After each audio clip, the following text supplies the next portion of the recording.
Hello.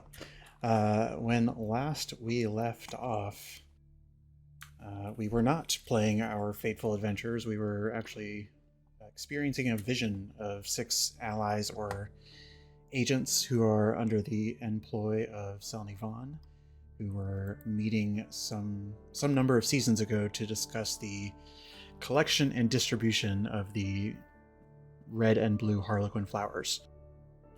Much had been learned by the Left Stars as you watched on in this vision, but one thing was clear, is that the operation is widespread across Ventus, and that the road ahead is to take her down is probably going to be quite challenging. That night and on the following day, Aesop had expressed sort of growing concerns about his parents and their whereabouts, which had inspired a visit to the Azure Phoenix to talk to Captain Willow. You met the rest of the crew, the first mate Moira, the engineer Phelan, the chef Blossoms, and the gunner in training Nal, who you last saw escorting Jerome and Cassandra from Mistral to Dusklight. And as you once again requested permission to use Aventir's airship, you were given permission, but the ship needs to leave tonight, and so you are just stepping off the ship right now, rejoined by your Unifier escort away from the skyport to run any errands you want to secure any supplies you need. And the impression you get is that you probably have, 5 or 6 hours to do what you need to do. First things first, and we'll open it up to conversation, but as you're sort of leaving the skyport, the Unifiers are trying to figure out where you want to be dropped off. If you want to be dropped off at the southern end of the Marble Walls or the northern end.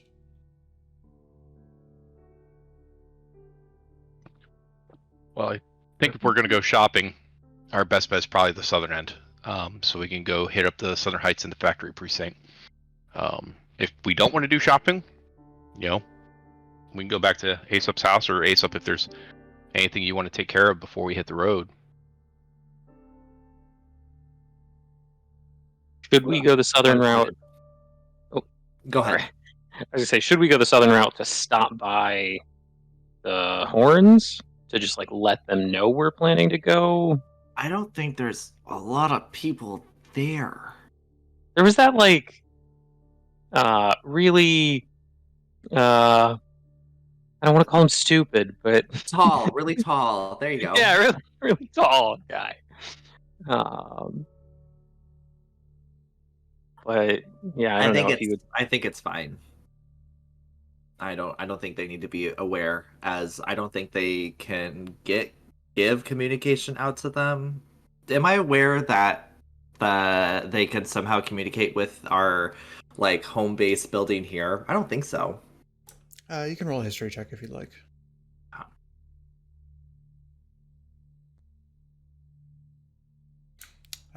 First roll. Yeah, with an 8, you are not quite sure. When you were apprenticing with them, you weren't that connected to the administrative process of it all. No. I don't think stopping there would be necessary. I don't think they have a way of reaching out to them. Did you guys already get all the metal you wanted to get? Well, I'm not clear how much we can afford right now. Yeah. I'm broke. Well, you asked me this 2 months ago. I'm still very rich, but for what we need, I don't have a lot of money. Yeah, I was going to say, we all kind of spent quite a bit with getting the blue flower. That reminds me, Drada, I don't know, unless you were super rich, I don't know if you actually ended up deducting the amount, because you're still quite rich. That was 625 gold. Oh, I was not there for that. That's a lot of money. Oh yeah. The blue flower is quite expensive. I think it's on brand for Drada to not really bring up that he still has people's money until pressed, at which point he will happily redistribute. I don't remember what everybody contributed to that pot, but because I know that I think you had more money than you needed at the end of it. I sure did, and I wrote it down somewhere, and it will just take me a moment to find it. Do we need anything researched while we're gone? I could stop by Jory's place of work, essentially, and kind of pass along a note. Actually, yes. Can I give a note for you? Yeah. It's in the opposite direction of the Southern Heights, but I can make my way over there. Do we have time then? You do know, and you do know that you only have one permission slip to get back in. So coming into the gates in two different directions at night is going to be difficult. Maybe that sounds like a lovely return activity. How long do we think it takes to walk if we wanted to just walk a full loop? If we wanted to go from the Southern Heights around to the Northern Heights?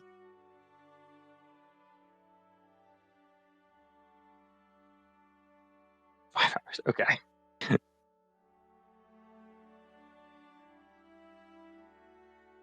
Yeah. All right. So we can't do everything, and we can only get one permission slip back in.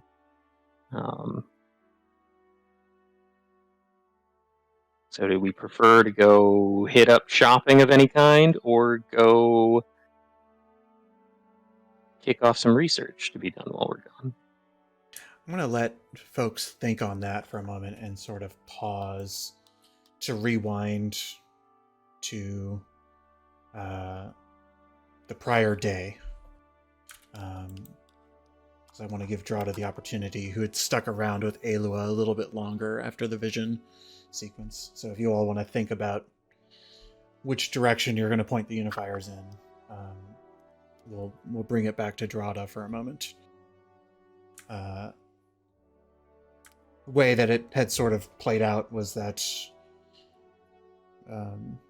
the conversation around the villains of Selny's agents and allies continued on for a bit. Drada sensed a hunger in the room and went to go grab snacks, but when Drada came back, they had the opportunity to stick around and talk with Alo a little bit, sort of pledging to catch up with the party later that night. And she was happy to sort of receive you in that moment, and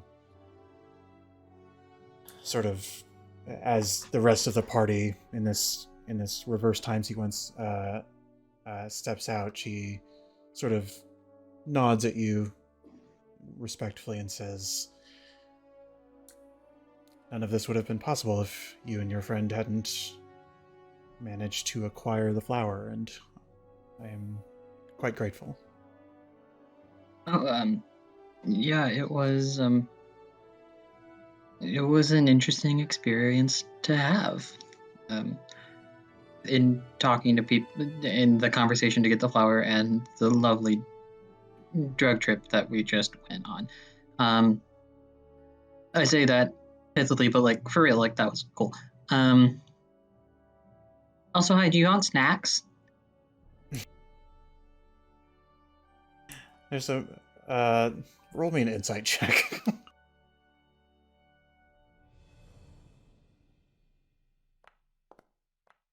Okay. She doesn't wear it on her face. Yeah, she doesn't wear it on her face plainly, but it sort of occurs to Drada that Drada's what, like 17-ish? Mm-hmm. That you just asked this like 300, 400-year-old woman after a very serious conversation if she wants snacks, and she's just sort of like is a little shook by that of just the okay. She's appreciative of like that spark of joy almost. But it's like she wasn't expecting Feels fair. And she just says, I'm okay, but thank you. Okay, no worries. Well, if you couldn't tell by the start of this conversation, communication's not necessarily my strong suit, but it's something I'm trying to get better at and trying to become more subtle with. I think what I'm trying to say is I'm interested in learning how to talk without speaking, if that makes sense. And I noticed out of the corner of my eye that you had a language to yourself, and I'm intrigued. She sort of like considers you and says, given how well everything went, I suppose I just assumed you already had training. Oh no, it was a lot of bullshitting. I was a man named Edward who talked like this a lot. Tell me how. But I mean, I think I'm starting to understand how to gesture and how to dance with language. But I don't know. I know there's a physicality to it that I feel like even if I'm able to communicate verbally, I don't have it in my body yet.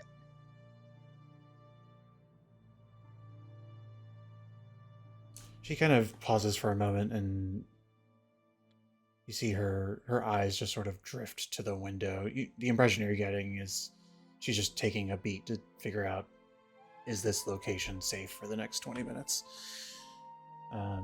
Drada initially also glances at the window, being like, it's a sign. This is Thieves' Cant, and then goes, oh no, it's thoroughly not that. And she says,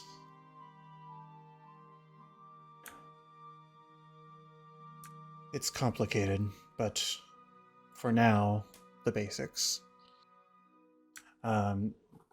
She starts you off in this. She actually starts you off by talking more about the written element of it. She explains Thieves' Cant in a way that is by having it written down and kind of like codifying it.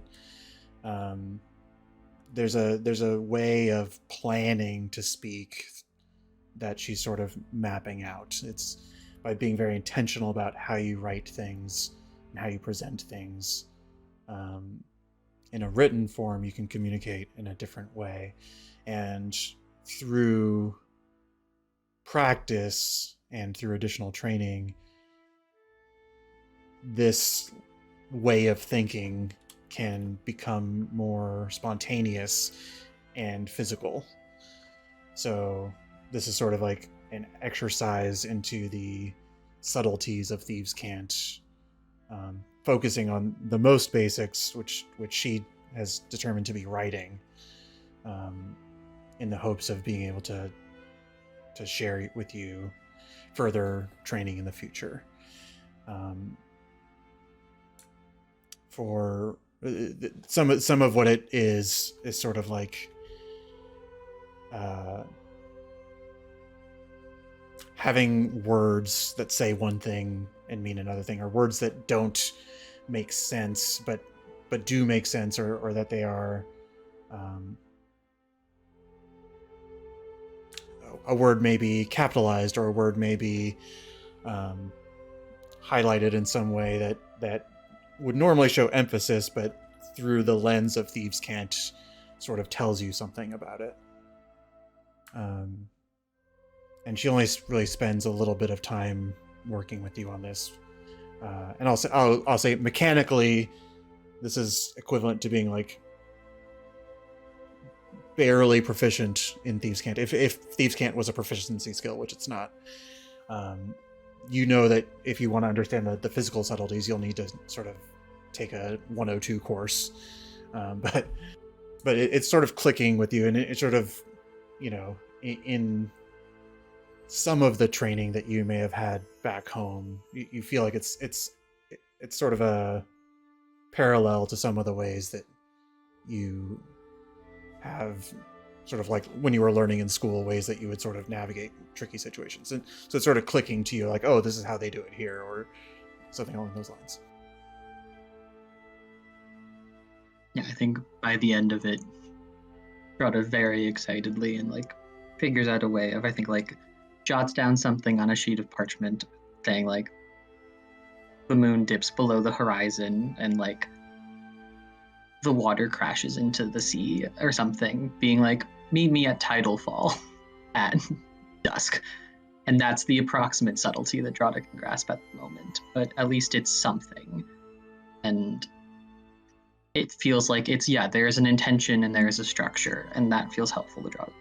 Yeah, and one portion of it that she explains is that it's the level of advancement in it does require sort of knowing the person and going over some of these rules in advance. Some of it is subtle, some of it is coded. So, and with that, Drada starts thinking like, oh boy, time to start practicing on Flint. And give me a intelligence check. I think I spoiled this for you in your notes, but I'm gonna just... Okay. Don't worry about it. Okay. But you eventually... Is that all you have for her? Yeah, I think that is all I have for her, but I think as I'm leaving, I would discreetly leave one, a snack, and two, a message with, I think, like a little drawing, a scrawling of a labyrinth and like a dotted line kind of towards the center, trying to indicate of like, if you need to find us, like look for the Minotaurs. Okay. Being like, yeah, I learned something. And you catch up with the party. I imagine... I have snacks. I imagine like spending 20 minutes and then being 20 minutes behind you. It's a quick jog for Drada, or you hop one wall and you'll have intercepted them. Love that.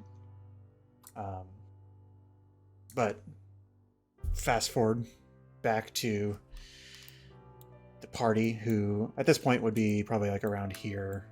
This is the point where the the unifiers are closing in on the fork in the road.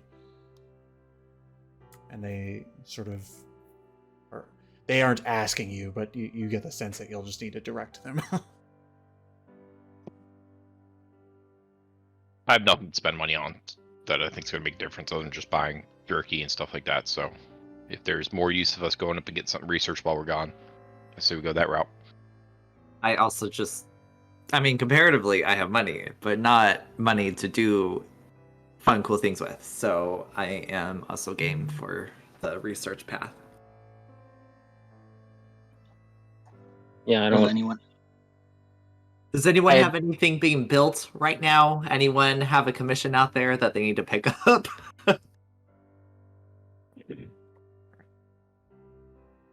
Negative. Nope. I, in theory, already have all the materials to work on my breastplate, right? Yeah, I think bought all that in Horizon. It's just a matter of finding time and a workspace. Yeah, and to that end, I as a DM, I'm not telling you what to do, but sort of simply stating that the price, the money that you save by doing it, is a good amount, but also you have to have time. Paying somebody to do it for you could be more reasonable, especially in a city like this where you've found it difficult to even get forge access. So, not saying it's not impossible. I, as a DM, will create avenues for you, but just sort of mentioning that. There's trade-off. Flint, maybe once we get paid next, Flint would think differently. But right now, sitting on 19 gold, Flint is happy that he has what he can to finish crafting it. Yeah, let's go to the university then. Okay. Rada, what was the thing you wanted? You want me to drop off to Jury? Drod says like, give me a moment, I can write it down. Okay. And would scurry off to wherever he can find a flat surface and throw together a note. Yeah, with kind of, I think Drod would then, well, upon returning, be like, it's like a little personal, so if you would mind not reading it, be preferred. Got it. If you betray my trust, that's also valid because I've done the same to you. What? What have you done? Drod walked away. No. You're not gonna walk away from this conversation. And then Drod sharply turns back and just goes like, I've seen the pictures of you as a child in your parents' bedroom. Yeah. They love to dress me up in like their like really big armor pieces, especially like my dad. So like, you know, I'm still tall as like a Minotaur child, as we are, but it was just like drooping on me, and it was just like it looked like it was just huge. Huge and bulky. Not really my style. Feels fair. But yeah, you have a note in your possession now. One note. Beautiful. This isn't something that Jory's going to get in trouble researching, No, right? No, it is not. Nope. No, I'm not. Listen, I'm too invested in the Jory Aesop story to put anything in the way of jeopardizing that success. Sure. Can I tell if Drada's actually asking for something to be researched versus just like trying to set up Jory and Aesop and make that move along? Yeah, just roll a insight check, and then Jacob, just roll me a d20, and then shoot me a Discord message. Got you. And I'll do the math. I mean, as Aesop, I wouldn't think about it either, but that's good. That's good. It'll be close. You probably can. Unfortunately, your charisma is -1.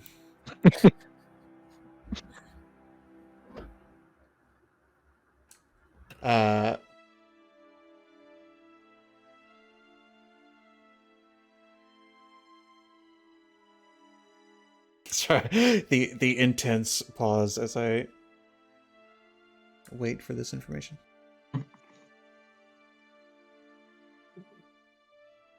I'm so tempted to look at that note, but I mean, this personal. This is Mouse who's doing the insight. You have so far been.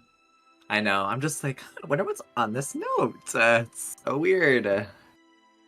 I would interpret this, Mouse, as a little bit of. Tell me, Drada, if I'm getting this wrong. A little bit of both. There's a research component, but also like a Drada flavored nudge, perhaps. I don't do anything with that. I was just curious. There. So, Aesop, you have the note in your possession. Great. And you all exit the marble walls. The unifiers sort of bring you out. They don't follow you past the gates. They do check to make sure that you. They ask if you're coming back, and you once you indicate that you have the the return slip, one of them just sort of speaks up and says, "Just feel free to come back when you're ready, and we'll take you straight back." And you continue. Is everybody just going to the archives? Is that correct? I am.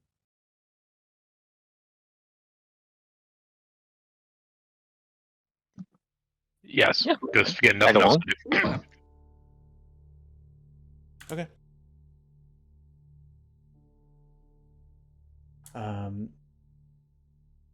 Takes you another 30 or so minutes after passing through the marble gates, and once again, the archives are pretty much like a tiny stronghold of sorts, and you know that getting in is not going to be so easy. You also sort of like assess that school is getting out for the day. A lot of the folks are sort of exiting from their final classes, and Aesop would know that this is like this is functionally. I don't remember my own fantasy days. It's functionally Friday. There's a lot of excitement in the air of people who are looking to go home for the weekend and not come back to school, except for those who are perhaps more intent in their research. And to that end, when you step into the archives, you kind of get that same vibe of like you look at the goblin concierge who sort of, as you're walking in, they look like they're packing up for the day almost, like that. And you know that, I would say you would probably know that the archives aren't generally open over the weekend. But I'll be like, "Good evening. Hi, I have the note from Dre, so I'll just go in, drop something off, and I'll be right out." I will go get them for you. You're Great. not... he's sort of just like sighs a little bit, but then he just sort of says, just 1 minute, and All right. he'll wander back.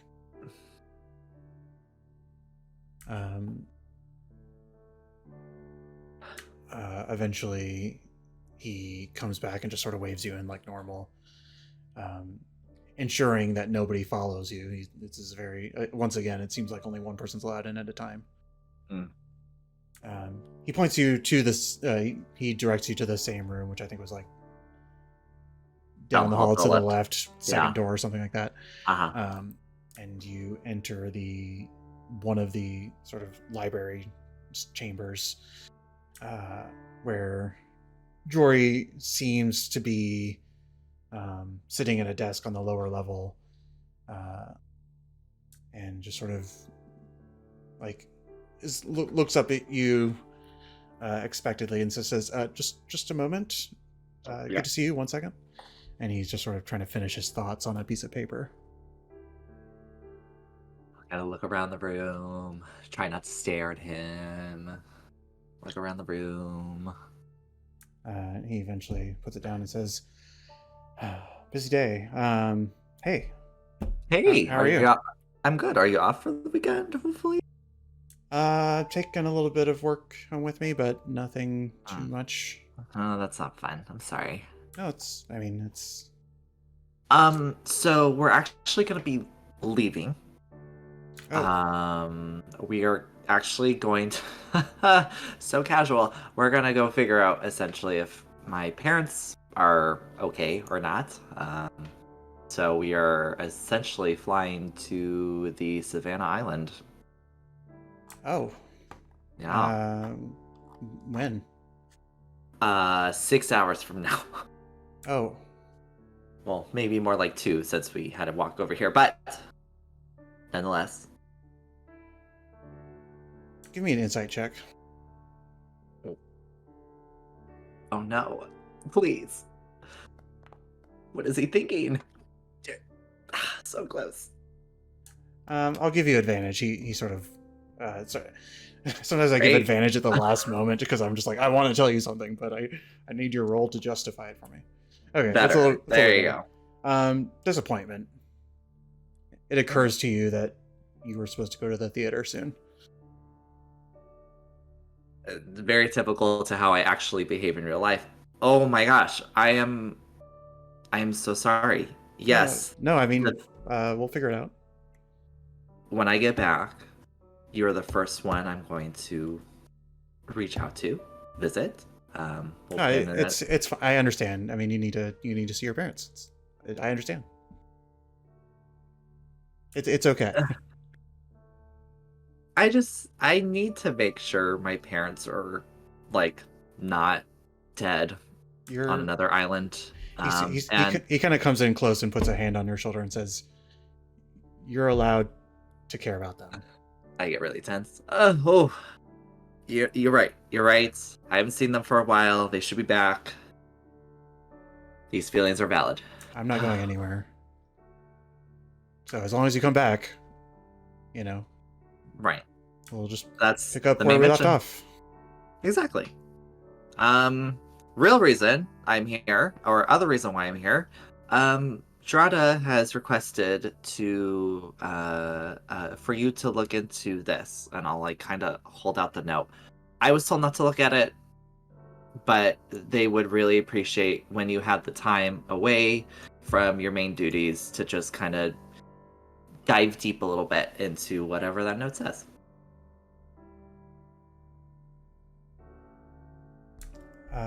He sort of takes it and says, so this is just between Drada and I? Just no, of course it is, yeah. I think so. Of course, I when we come back, and if you find anything out about whatever that says, I mean, you can just write it on a few pieces of paper and kind of fold it up and just hand it to me. Make a persuasion check. It's not even about it being interesting. There's with your insight earlier, you also just know that he's very busy. Okay. So we talked to just catching up some of the players on some slight rule changes. Aesop has the silver tongue ability where any roll below a 10 can just become a 10.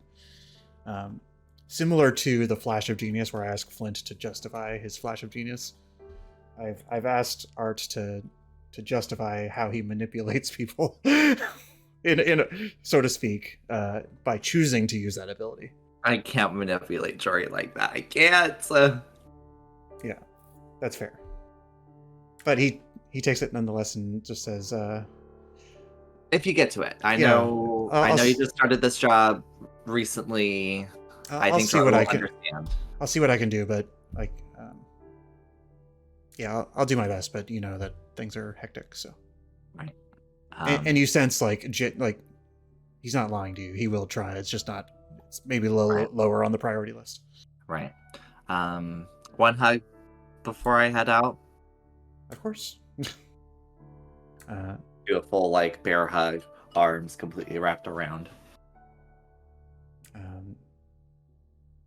He reciprocates and says, "Tell me how it goes, and stay safe." Thank you. Let me know how your research goes when I get back. When I get back. And I'll leave the room, and like any kind of contact I have with Jory, I just like can't breathe properly. So then as soon as I leave, I'm like, oh God, I need to learn how to breathe. Aesop, just breathe. God damn it. And I'll just walk out. Okay. Any party conversations while Aesop is sort of in there for 10 minutes or so? Okay, so like, how are we gonna get them together? I mean, that's not really our job, is it? I mean, no. But it's obvious enough that it's causing me pain to see Aesop fumble time and time again. And I say this with all of the love in my heart. But they need to talk in a way that is direct and express feelings. I just think it's fun to watch, so. I mean, also that. That's all for you to figure out. I'm staying out of it. I don't really understand how you all pair off all the time. What way? It works for some. Not everyone, but some. It does, but I certainly hope that Aesop's having fun. You didn't do anything, did you? Other than being a supportive friend? Nothing I would do would be to the detriment of Aesop, his well-being, or his happiness. Well, I believe him. Roll inside check. I think Flint just gives him a fist bump. And drop thumbs back a little too hard. Yeah, I mean, draw. Just roll a d20 again, just to see how it's present. Like, okay, I mean, you still lower. I think it's correct me if I'm wrong. It's genuine, but it is mischievous. Yeah, Drada's not trying to fuck this friend's life up. Drada finds joy in watching this little floundering romance, and one wants Aesop to be happy, and two enjoys making Aesop greatly uncomfortable in the meantime.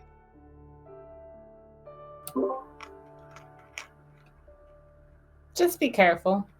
We do believe that all things work out the way they're supposed to in the end, and we don't always have to push very hard to make them happen. No, people keep telling me to be careful. Dot. Nah, like safety third. It's fine. A second fist bump. The door opens and Aesop returns from behind the desk. Hey! Hey, Drada dropped it off for you. Told him where we're headed off to, and we'll try to get together when we get back. So, all good. You guys are currently like in the lobby area, and the goblin. I was about to say, is the goblin still there? No, he's still there. He's like eyeing you and says, "Well, it sounds like you guys can leave." Thank you so much. You're the best. He does not return your thanks. Do they like study magic here or anything, or is it just all like history and science and stuff? So it's both. There's like special curriculum for specific students that get pulled into that kind of agenda of the school. Like, and Aesop kind of talks about it a little bit. Aesop was one of those that got pulled into the magic curriculum of things, and they learned how to implement magic within their arts. Cool. Yes, it's not so much like it's not like wizards learning like arcane formulas as much as it is like channeling latent inner magic within you, sort of folks. Like mechanically, it would be more for sorcerers, bards, things like folks like that, not wizards or artificers. Yeah, it's more the humanities sides of the magical realm rather than like the sciencey intellectual one. I think as we're leaving this place, it's kind of occurring to Flint that he may be spending a decent amount of time trying to study how this airship works over the next 3 days, and we'll want to take a lot of notes. So he may just look for somebody's like discarded notebook that like doesn't look particularly used that he could just take, because I don't think currently Flint has any pen and paper on him, and just looking for basically something that somebody forgot or that he can potentially steal off of someone who's not paying a lot of attention. Alternatively, if you just want to spend like 2 gold to buy a book, like unless you very specifically want to steal it. I mean, I I'd love to see the steal happen. I don't think he very explicitly like wants to steal it. I think it just seems like a convenient way to, if he sees one that he thinks is easy to nab, he's probably just going to do that rather than looking for, Okay. A store. I'll treat this as like, I don't use passive perceptions that often, but I'll let you know if there's a book. Fair enough. Currently, you've been escorted out into the park in front of the college, but but you know that you still have some time, not a whole lot of time to make your way to any shopping areas, but is there anything you would like to do, sort of in the immediate term? Does everybody have all their bags and like stuff on them? Do we need to stop by Aesop's place to? There is one That's true. thing.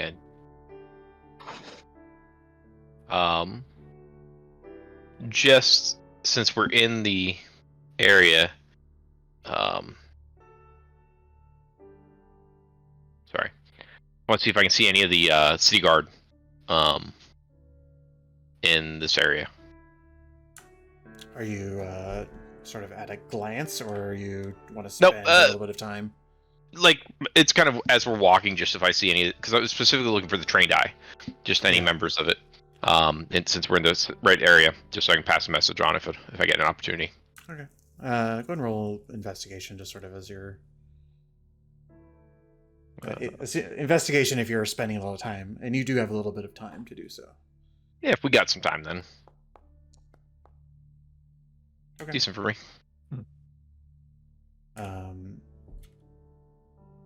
I'll get to that in a moment, but I do just sort of like, is everybody sort of just treating this as like a little bit of downtime, like going to go hang out at Aesop's home for a little bit, or? I was actually going to suggest to go back to my place because I gotta grab something. I'll go with you. I'll meet you back there. Okay. Okay. Well, assuming that everybody but Clax goes with you. There's a book in Aesop's house. Fair, yeah. There's an empty notebook somewhere. I'll just nab that. Give me a sleight of hand just to see if Aesop sees you stealing. I roll perception now or after? Yeah, sure. Great. Yeah. Sure. Roll. Yeah. I mean, I like to imagine that Flint is less subtle than he planned. He just opens a drawer and sees a book and just takes it out. And then as I'm walking past him, I'll be like, you could have just asked. I'll just go into my parents' room. Whoops. I like that I took proficiency in sleight of hand and rolled it once so far in this campaign, I'm pretty sure, and it's not one. That's why you don't work with the Jade Mask anymore. Fair enough. Dorado leans in. What did I hear? Clax, with a 13, it takes you probably about a half hour, which is not to say that they're extremely stealthy. You're just sort of, I think with a 13, it's less that you're searching and more that you're standing on a road that gets patrolled, waiting.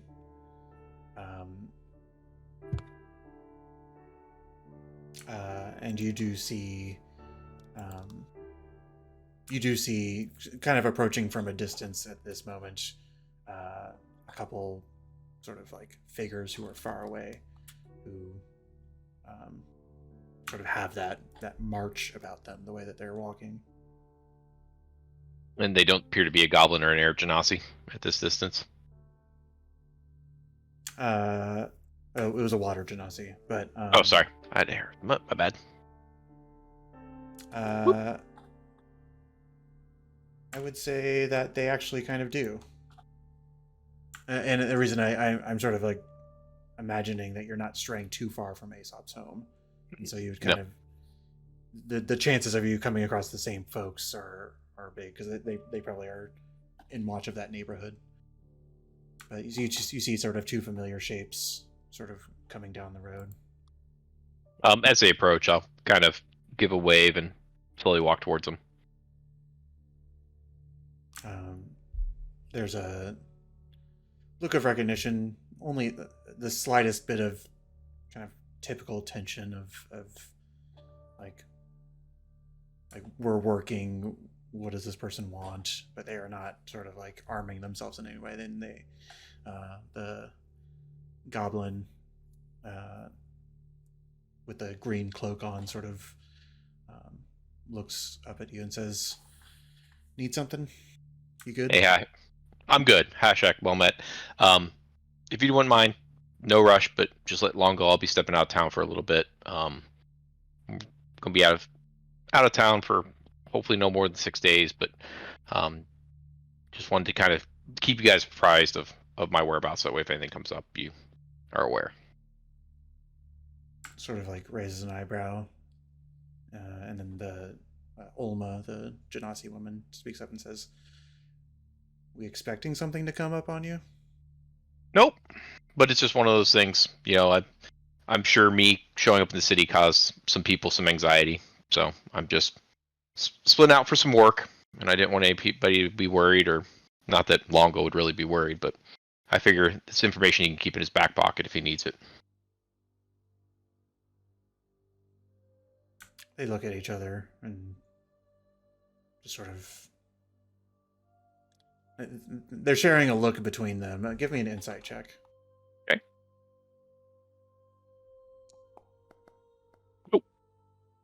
Yeah, you're not quite sure the glance that they're exchanging, but they turn to you and just sort of say, "We'll let them know."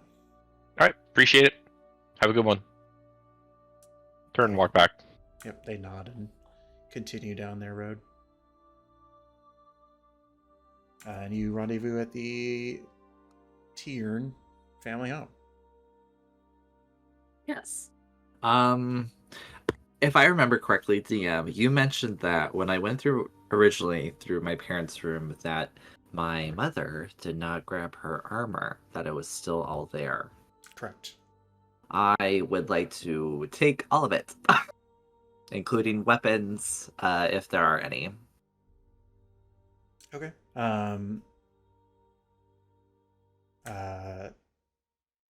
Certainly you may.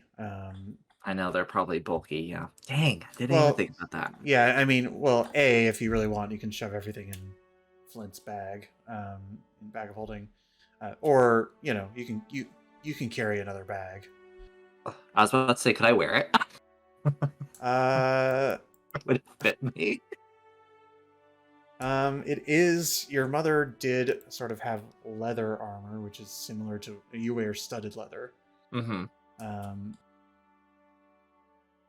I don't see why not.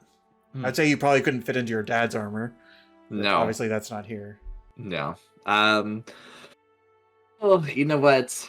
I wouldn't want to damage it in any way if I were to put it on, as I know she has kept her armor for a reason.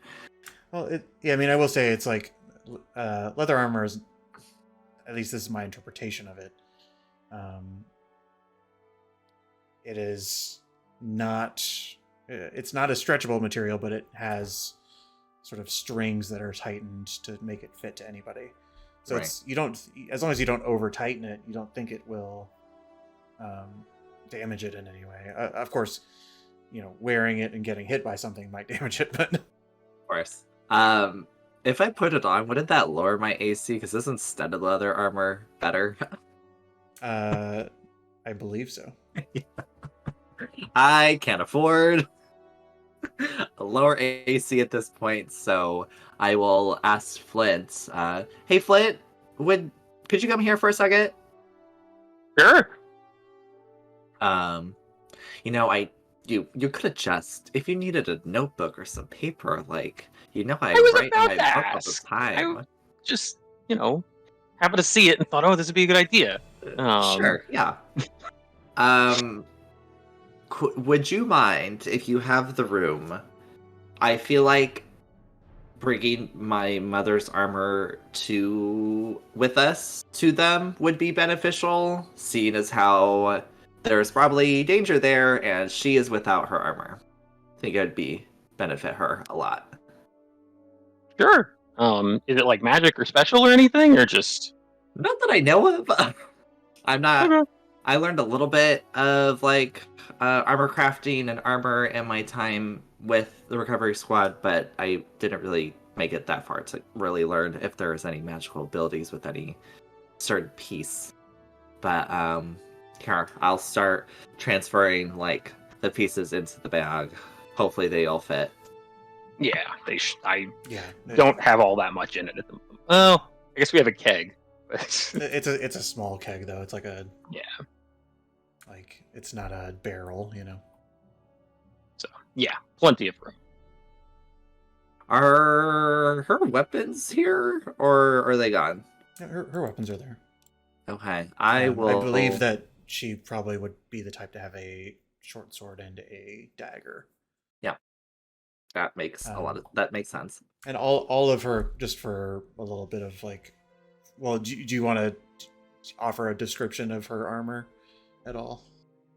I'm trying to think, because knowing her background, how I created it, I don't think she would want her armor to be too flare-y. I think she would kind of just stick with a normal leather look. Probably bigger fit for a minotaur though. Yeah. And I tend to imagine that it is very well kept. It's not there's no signs of visible damage, and it's sort of you have to apply oils and whatnot to maintain leather, and it seems to be good as new functionally, but that it's been used quite a bit. Right. And her weapons, they look pretty standard, but they are still sharp. They have been kept as well. Sort of just as a professional would keep their things ready at all times. These are not display pieces. Right. So I'll kind of take out the weapons and kind of look at them and imagining my mother even using them, and just breathing a heavy sigh, hoping that they're okay, and this is just a safety precaution. That's what I keep repeating to myself as I'm helping Flint put more and more pieces in. And we put the weapons in as well. Is there anything else we should take? Not that I know of. Notebooks. I've got that. Yeah, I think we're good. Okay. Just any other dry goods for snacks or anything? Anything that might that Blossoms might like? Cook with? But you have know an what? We'll take all the food in the house, because there's not going to be anyone here for a few days, so might as well. Well, it's all dry goods for the most part, right? Yeah. Yeah, they wouldn't have kept anything that spoils on a trip like this. So Let's carry 5-pound sacks of flour. yeah. Woo! We could stop by the Tabaxis and pick up food and or spices. It sounded like Blossom I also feel liked making really spicy food. I feel like they'd have some interesting ingredients that they could play with. Yeah, let's do that. Was Blossom also a Tabaxi? That's right, right? Correct. Yes. Okay. Do you think Well- they're related? Not all tabaxis know each other, Mouse. You might be surprised. I don't love that, but okay.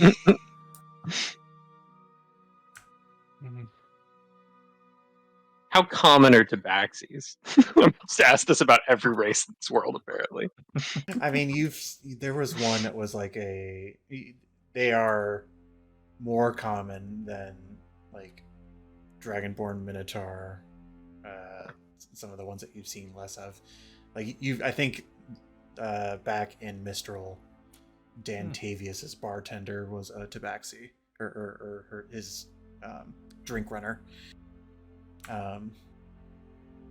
So you've seen a couple around. They're certainly rarer.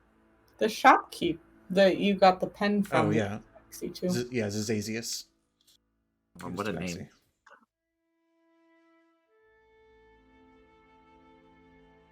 All right. Anything else we should do before we go get on this ship aside from stop by the tabaxis?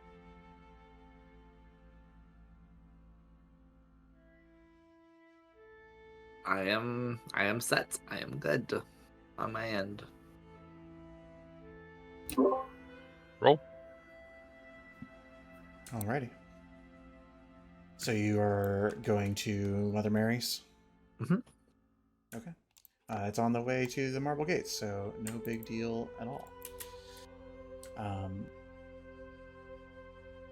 And sort of at this point, you know that I would say the amount of time you have is probably like somewhere between 2.5 to 3 hours, which is plenty of time. So you're not rushed in this moment, but certainly if you were to want to settle in and not just sort of step on the ship and have it take off, you would still want to arrive a little bit early. But you approach the sort of retrofitted household turned into a small kitchen that has Mother Mary's painted on a sign that's hanging on the side, and you step in and are met with Sky, the younger of the two, who first her voice sort of picks up before you even see her, and there's sort of I'm imagining this is one of those kitchens where like you open the door and a bell rings above, and the voice you hear from the other room is, "Not ready for dinner yet. You're early." It's Aesop. We just have a quick question for you. Come on back. And you all follow the voice into a kitchen where there is sort of like a big pot of chili that is sort of giving off mountains of steam. Not mountains, but plumes of steam that are sort of pouring out into this door that is propped open by a brick in order to keep the air in the space breathable. Sort of like, especially those of you who are taller, it's still a little bit like like there's a lot of fumes in here, but it's, you know, more it's more in the heat. There's a lot of heat that is higher up in the room, but those of you who are shorter, you don't have that problem. But Sky seems unaffected by it, and she's the only person you see at the moment, and sort of turns to you and says, "I see you brought your friends back. Are they staying for dinner?" Hey. Oh, no, we're not going to stay long at all. We just had a quick question for you. We're going on a trip, and we really loved your guys' food. Of course, it's amazing every single time. Never fails, never misses. Thank you. Do you guys sell spices? Your spices that you use? Or is that like a family secret? We don't, but she sort of looks at you and give me a persuasion check. Did I say enough to use silver tongue here? Well, no. Well, so it's you roll first, and then if you want to use it Got based it. on the I roll, understand. then you have to add icing on the cake. Okay. The cook on our ship is also a tabaxi, so we thought maybe, you know, well, while we're traveling, of course, we're going to say where we got these spices from, of course. And, everywhere I go, I mention your restaurant all the time. Am I talking to Sky or A Mary? Sky. Yeah. Your mother's a wonderful cook. So, it's my favorite spot in town to eat. You know me. Are you using Silver Tongue? I'm trying for my Okay. first time. Yeah. Yes. So yeah. She sort of like raises her eyebrow and says, "And who is this other chef?" Yes, her name, she is also another Tabaxi woman named Blossoms. Really lovely individual, always willing to learn. And I bet she'd be willing to learn from a master like your mother. Hopefully y'all don't know each other. I don't say that loud. I'll let two of you roll me an insight check. Take me.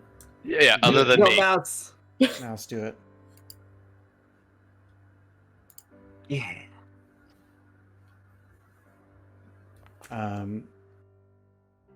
Mouse. I tend to think like Aesop is sort of trying to add excitement and flair to this, and is sort of like projecting upwards, but you are sort of staring Sky down and gauging her reaction. And as soon as the word blossoms came up, she stopped stirring. Oh. You might be surprised. And she turns and says, "Does Blossoms really want this? Or do you want this?" It's more like, we want this. We really loved your food the first time we had it, and we just want it time and time again on our trip. And she is the cook for the ship we are going on. So she would be the one using the spices. Mouse, you sense a reluctance for the 26. Do you know her? Are you friends? It's like a sharp inhalation. She says, "I would never be friends with Blossoms." Okay. My apologies. We were unaware. We don't need to go into Did she those send you? details. No. She's looking no. at everybody except for you. and it's sort of like, Mouse, you not only has she stopped stirring, but her hand is now resting on like a chef's knife that was put on a cutting board. She hasn't grabbed it, but it's just like, it's clearly she's ready to pounce. We just thought it'd be a nice surprise. We didn't know there was. Yeah, is there? Should we know anything about her before we board the ship? Like, if there's any tea, happy to have it spilled.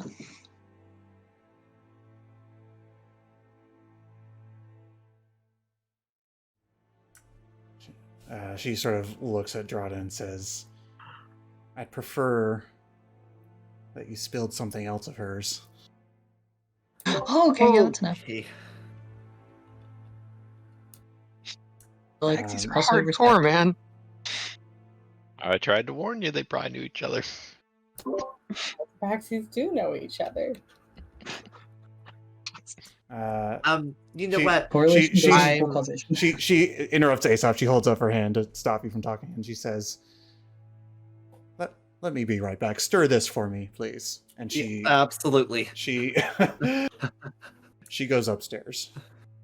This Oh, bitch about to get some poison or something. Oh god, I didn't think that this would cause such a mess.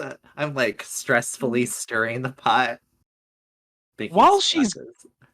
While she's gone, can I just glance around? Is this purely a kitchen, or do they have like a back room where they might do some shady shit or anything? Is there like a Drada beaded would curtain and a? join you in searching. I think that his first instinct as well. Yeah, I mean, I will allow you to roll, but tell me, like, are you like feeling up the walls? Or are you like, No, how I'm are not you looking going about for this? I'm not looking for like a secret room. I'm just like, if there's a side room, I'm glancing in there just to see like, oh, do they have big stacks of cash or a bunch of weapons on the wall or anything that looks nefarious? I think Drada is looking more for not investigating like super closely, but like, do I see any hidden seams in the wall, as if there is a secret room or anything that looks maybe a little too perfect or slightly askew, to see if there are any hidden nefarious things going on here. I would like to keep watch so that I can tell everyone to stop being sneaky if I hear someone coming. Okay. I Yeah. am You're very. stirring. I'm stirring. I am so stressed. I feel awful. Mouse perception, Flint perception, because I think you're just sort of doing a glance, but Drada investigation. Okay, well, the two people who are trying to find clues cannot seem to discern anything, sadly, with those rolls. Drada and I should have swapped. Yes.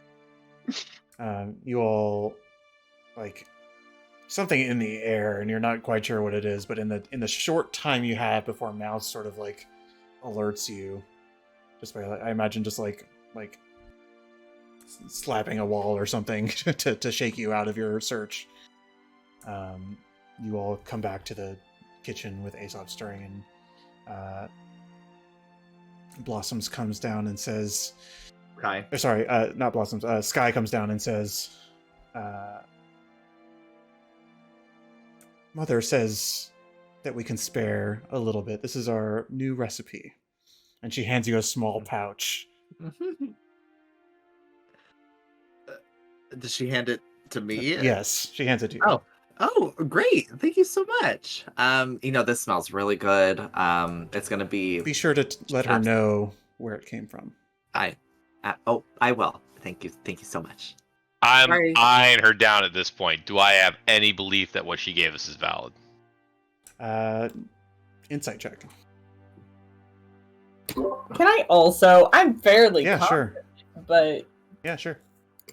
kind of what I do. Okay. Clax, it's hard to read. There's bad energy in the air. Mouse, without reading, you can't read minds, but you get a sense of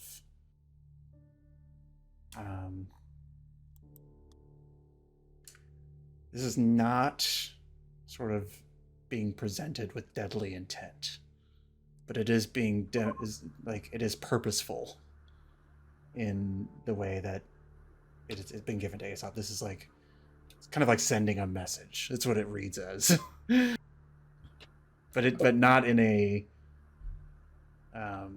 not in a killer instinct way. Cool. That was my concern. Before we leave, I've been collecting, as we've walked around, unblossomed buds off flowers, and I will pull one out of my pack and make it bloom and give it to her as a thank you.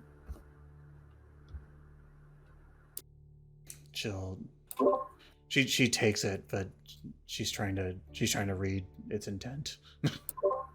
Oh, I'll just say thank you. We didn't come here to cause drama or stress. Well, next time you come, stay for dinner and let me know how it went. We sure will.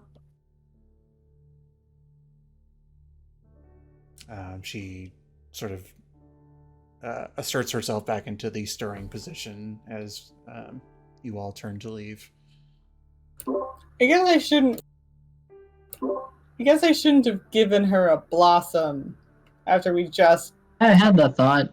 Yeah, I didn't, but that's a Millie mistake. I think that's well, that's why I, as the DM, was like, she's trying to interpret this. Well, I was just trying to be nice and give someone a flower. Didn't make any sense to me. I think that maybe playing off, like, maybe Mouse was trying to indicate, like, not all blossoms are bad, or something like that. That's funny. But you leave after be. having a second interesting experience at Mother Mary's, wondering if this will be a pattern every time you visit. Probably. So when should we give Blossoms the new spices? Like as soon as we get on the ship, or like should we wait till like we're off and like before like the first night? You know, like these spices look pretty good. More important question: do we tell Blossoms where the spices are from? Who the spices are from? Oh, absolutely. Oh. If this is intended to send some sort of message, I don't think, we want that message to be inferred to be coming from us. I'm expecting this is like a traditional tabaxi meal served at like funerals or something. I did not expect any of that to go down. Stressed does not even is an understatement. How I felt in that moment. Yeah, it was a little weird. Hey, you really know how to stir a pot. I Mm. just slapped Rod on the back. Drada takes 1 damage from that slap. And the sad thing was, that wasn't intentional.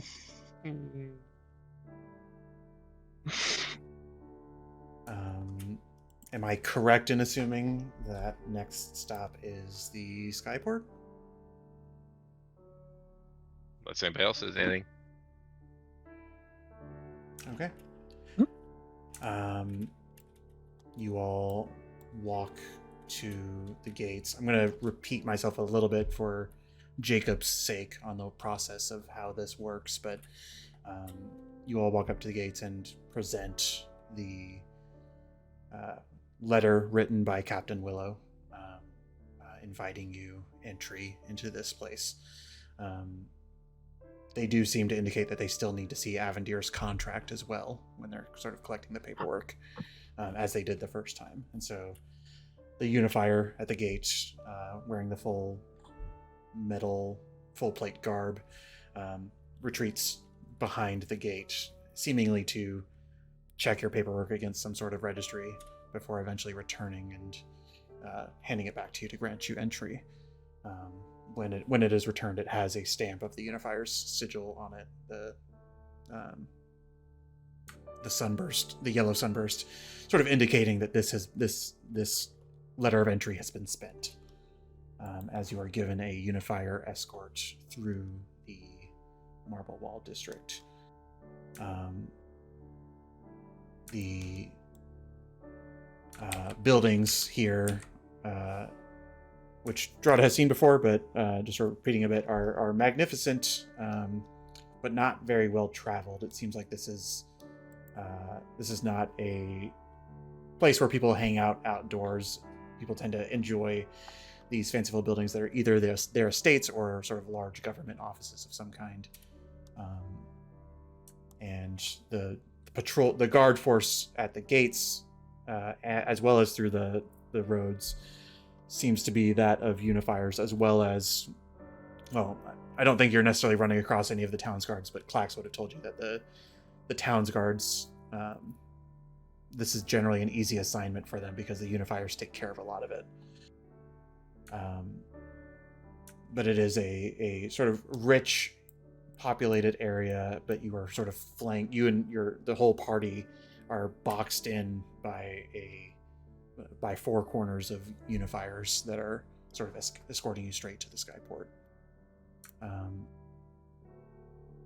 And as you reach it, stepping on the lower platform that is then raised by an earth elemental who's sort of turning a crank that brings these chains up to raise the platform, you are then brought to the area, the floor of the Skyport, at which the Azure Phoenix sits.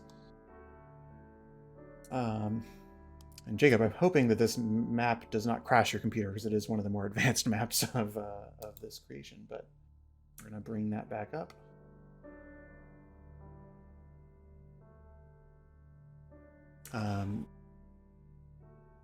And you find yourselves back on the deck of the Azure Phoenix.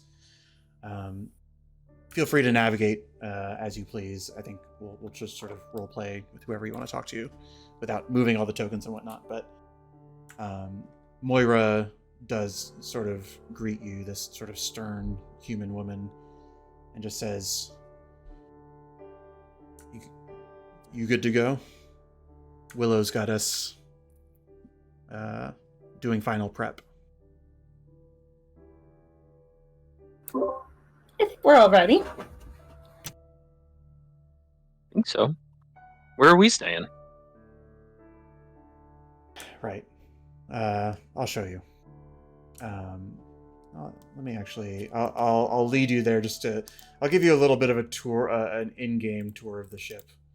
So if you just want to follow her along, she's gonna go up these stairs, and then once you walk on this sort of box, you should be given a list of decks to go to. So if you go to mid deck, you come to this bedroom, and then she'll step onto this next platform. This, she tells you, is the crew's quarters. You guys are not part of the crew, but she steps on this platform and goes to the cargo deck, and they've set up a little sort of like storage ship sleeping area for you.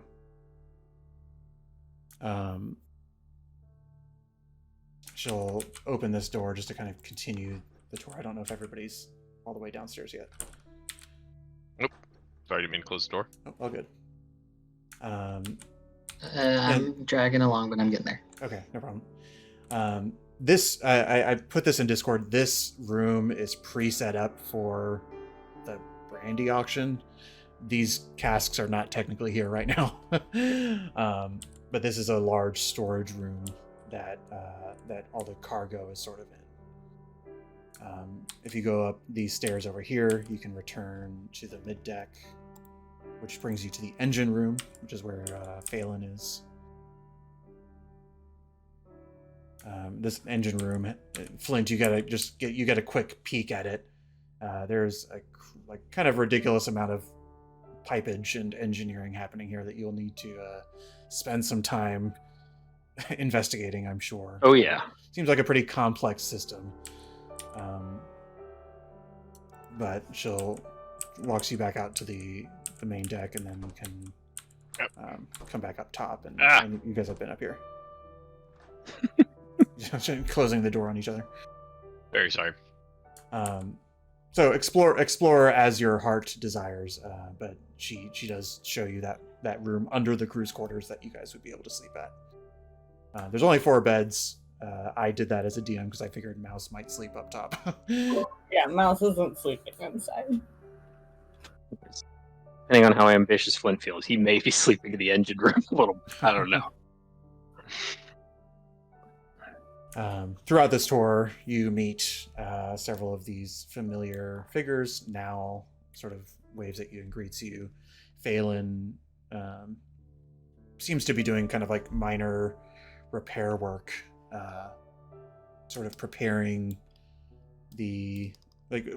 kind of tightening different nuts and bolts on the pipes that are sort of running through the ship. And you see, otherwise I think it's just, you do see Blossoms on that in the cargo section. She has like a little kitchenette sort of set up that seems to be cooking on, and you know, you can talk to her later, but she gives her very warm, like, "Oh, how you doing?" kind of greeting as you pass by her, and eventually head back up. But So I got stuck. I got stuck at the Oh. front of the ship. yeah, that's right. Don't jump down there. Never got to the back, so we're doing fine. Thank you. I fixed it for you. Yeah. Run away. But eventually, you're getting the tour. Moira brings you to Captain Willow, but like not letting you really dawdle to talk to anybody at the outset. and just sort of says, "Give us another hour and we'll be setting off. I think we're just making sure everything's secure." Thank you.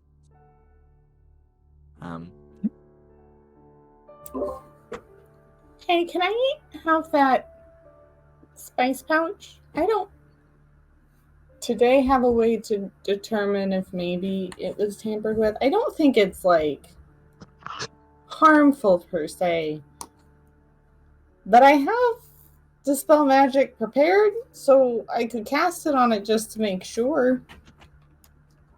Okay. Yeah, I think after the encounter we just had, that would be very smart. So let me race over to you, and then I'll hand it over. If we wait till morning, I can also purify food and drink. And we can just really make sure that there's nothing wrong with it. I'm pretty sure there's not, but better safe than sorry. I would say between Mouse's herbalism and Flint's alchemy, could we just glance at it and make sure there's nothing that looks obviously poisonous? I mean, you open up the pouch, and it seems to be. It has that like allspice coloration, but you sort of sniff it, and it is like strong, kind of like ginger and curry spices. So just at a first sniff, this is not a magical sniff, but you tell me sort of what your dispel magic looks like. I think it's almost like the opposite of a lot of the things that I cast, where like I'm looking at the star chart, and instead of everything kind of expelling off of the chart, it almost starts to suck things in. And as I pour a little bit of the powder, I'm gonna set the jar on top of the map. It like sucks out any would-be enchantments on it. Okay. I think for the purposes of because I feel like the way you've described it implies that there would be a visible tell if there was magic on it. But I'm going to tell you that like it pulls the essence towards it, but you don't know if any spells are being brought along with it. It's sort of you know that the spell went off. You know that the spell, if there was anything on it, that it functions as intended. But the spell itself, the visuals of the spell do not really tell you if that was true or not. I mean, I don't think that did anything, but just in case, I don't think it hurts.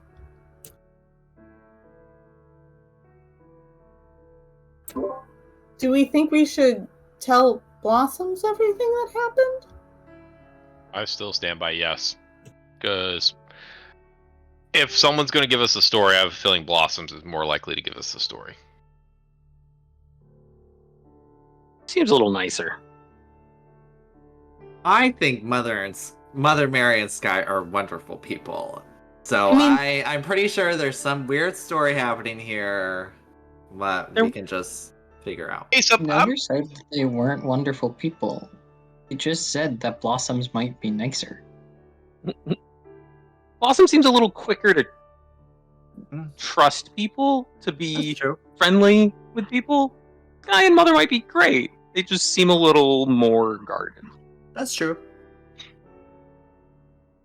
They just kind of like allowed me and my friends to just kind of have like a safe space in their restaurant, a space away from home, a home away from home. There we go. While we were at their restaurant, every time we went, so they have a special place in my heart.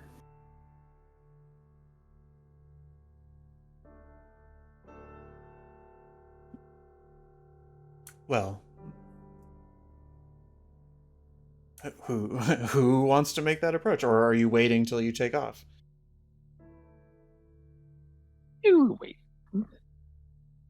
You do know that you have several days of travel ahead of you, so you don't have to rush to every conversation right away. You do see Moira sort of making the rounds on the ship. And you're not necessarily listening into every conversation, but you see that she's checking in with people. She's sort of like Nal, who is currently serving as sort of I forget the term for person who's in charge of supplies. It's on the tip of my tongue, but Nal seems to be making sure that the cargo that they do have, food and different things are all sort of tied down at the cargo deck. And Moira checks in. It sort of walks into the engine room. I don't think any of you are in there when she does, but you just hear sort of the muffled sounds of like, is everything good? And then she comes out seeming satisfied. I think at some point when Moira looks in between these conversations or not, it's super busy, I would approach and just see if there's anything that any of us can be helpful with. If there's anything we should be doing this time. She looks at you and says, well, didn't you guys, I think you were given jobs last time, weren't you? Aren't you? I think you're in the engine room. I don't know, what are you all good at? I mean, I can check in and see, if there's anything, what's his name needs in the engine room. Yeah, just help out where you can, don't break anything. If you need any help with like rigging or sails, I'm happy to be of assistance. I can't tell from the map, but I think it looks like, there's sails. Rada says, not having been climbing the rigging this entire time. So the map doesn't show, because I didn't want to have like a big sort of umbrella over the map, but there are sails sort of in the middle as well. There's three crow's nests that are sort of on the map if you explore them, that each go up about 50 feet. And then there's sails on the side as well, of course. And I will say, Flint, just this is sort of like passive perception as you're sort of just inspecting the ship for the first time. It seems like the purpose, or the way that a ship such as this seems to fly, is that there are that there's some piping system that has an origin point, and those pipes are aimed directly at the sails on the side that are sort of angled upward. You, even just with quick mental math, you're like, the ship is really heavy. Like there has to be more to it. But that is sort of like your cursor glance on sort of how it works. Is it safe to say that seems like maybe how it propels itself, but clearly there must be something else like keeping it afloat? Perhaps, yeah. Okay. Moira, so you walk into Phelan's, into the engineer room. Moira sort of is still trying to figure out who's going where before takeoff. So, Drada, you're put on the sails. I'm just going to put you like, I'll just put you right here, just for default position. She looks at Mouse and says, "What have you got? Navigation, I think." Yeah, I'm generally good at navigating. Can you shout really loud, or should you be by the wheel? The front or back? I should probably be by the wheel. Okay. She sort of indicates like that you're welcome to go hang out with Captain Willow. She looks like she's about to walk past you, Aesop. Look, I understand. I didn't know how to answer the question the first time, Moira. However, any magical duties that need to be done, I am very proficient at. She turns, probably sensing that you had something up your sleeve, but she says, "Such as? Do you have any spells that you imagine being useful on a flight like this?" Not unless we get into a fight. Well, good enough. You'll keep watch then. I'm thinking to myself, I'm not a freeloader. She directs you to the God. As a DM, I should really remember ship terminology. Is it the stern? Is that the front? Is it the back? Stern's the back. Is it the bow? Bow's Port? front. Bow's front. Okay, she directs you to the Port's bow. left. Starboard's right. All right. Yeah, Navy man knows everything. I was gonna say, yeah, Sean was in the Navy. Yeah, just correct me. I'm just gonna say words and it'll. The Important follow-up question. The NPCs are smart. Go ahead. There you go. Important follow-up question. Naval term for up and down. I know fathoms are depth, aren't they? Fathom's a measure of depth, yes. I don't. Naval term for up and down. We had up ladder and down ladder. So I mean, if you're talking like physically on the ship going up and down, now it's levels and decks. So your main deck is deck 1, and everything above that's a level. Everything below that deck is a deck in descending order. So you have the first deck is your main deck, then the second deck, third deck, fourth deck, fifth deck, so forth, and then going above it's levels. Level 01, 02, 03, Okay, 04. this is going in one of my ears and out the other. So, rest assured, the NPCs are smarter than I am. But anyway, you were put on the bow of the ship based on. If Null's up here, I'll probably just kind of stick with Null. Be like, hey, if you need any help. She would be, because she has sort of been trying to help with the supplies, but her main job is that she's like a gunner in training, so she's sort of standing next to one of these ballistas. Not that there's a fight at the moment, but that's just sort of her role. So, and if we really want to get technical, so the bow is the very, very front of the ship. The area they're on is actually. Oh my god! Here's your trivia. This is why I bring it up. It's the forecastle. If anybody can spell it, let me know. Which one's the poop deck? Anyway, Moira comes up to Clax, sort of like indicate, like just to say, like, you want a job? I'm here to do any manual labor you need me to do. All right, you're downstairs. Make sure nothing. Make sure none of the ropes get untied or nothing gets jostled around. Okay. And for all intents and purposes, they're not expecting you to be on those decks 24/7. These are just sort of general jobs that you've been given. I'll make my rounds like every hour. Yeah. But you are allowed to sort of like mingle and talk to people and do things. Eventually, and I think this is sort of happening as Flint is walking into the engineering room. A voice rings out, "Mouse, you're there," sort of as Captain Willow acknowledges you, and sort of shouts, "Everybody, we are a go. Prepare yourselves. If you've never flown before, it gets high. Hold on to something." And he nods at Moira, who then sort of turns around and nods at the unifiers who are watching you all, who had been escorted here, and she nods to them. And then Captain Willow, Mouse sort of sees this. He puts his palm on the sort of large gem in front of the steering wheel. It seems like a huge sapphire, like bigger than it's like a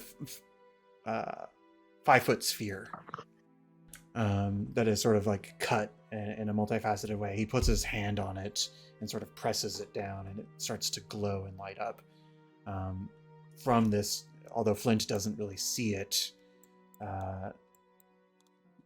there's suddenly a giant burst of air that is shooting seemingly from the gem directly down into the pipage of the engine room. And Flint, the engine room sort of it starts vibrating, not to suggest that it's ramshackle or barely holding together, but it's like an air conditioner's been turned on, a high-powered air conditioner's been turned on, as air starts to push through all of these pipes, and seems to be getting directed in multiple ways. You do see all sorts of, you're gonna have to spend some time down here to figure it out, but like there's pressure gauges, there's like all sorts of like whirligigs and this and that like seem to be going off, and you see Phelan, he's like, come here, I'll give you the tour, as you start to see him like fiddling with dials and playing with gadgets and whatnot. We'll get into that in a moment, but you do see, those of you who are on the deck of the ship, the way that ships dock, I think I've explained this before, the way that ships dock to a skyport is they almost like, there are these hooks that they sort of fly into and rest on, these like large metal hooks that can hold the weight of these ships. At first, you see that as the air is sort of going through the engine room, it is being pushed into these large pipes sort of on the outside of the ship into the sails that Willow is sort of directing to be angled in a way where they're now pushing upwards like a parachute, and the ship starts to sort of float in a way that feels very unsteady at first. But as you sort of achieve the most simple form of liftoff, Willow directs, I think like Drada and Klax and Nal to adjust the sails in a way that starts to pull the sails forward. Willow's manipulating the steering wheel, which seems to be in some way moving the pipes as well, in order to keep the air pushing into the sails. But over the course of, I would say like 30 seconds or a minute, it does take a little while to get going. You're able to not just sort of float up off of the hooks that you're docked to, but the sails are adjusted to start propelling you forward. Flint, your theory is sort of confirmed on the outset, is like the ship is floating perhaps by itself in some way or fashion, but the air is what is used to propel it. And you all set off, leaving Consonance behind for the time being.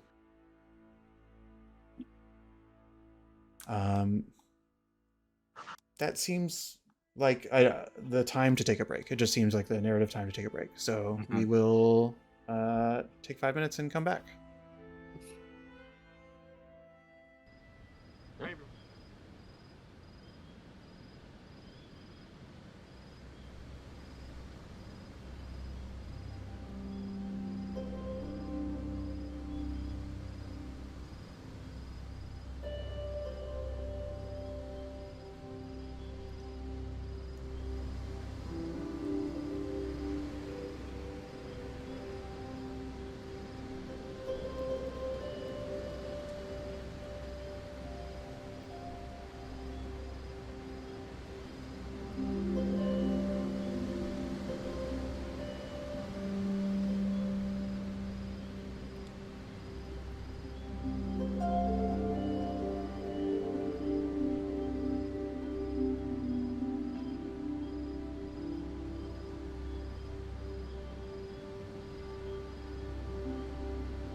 Okay.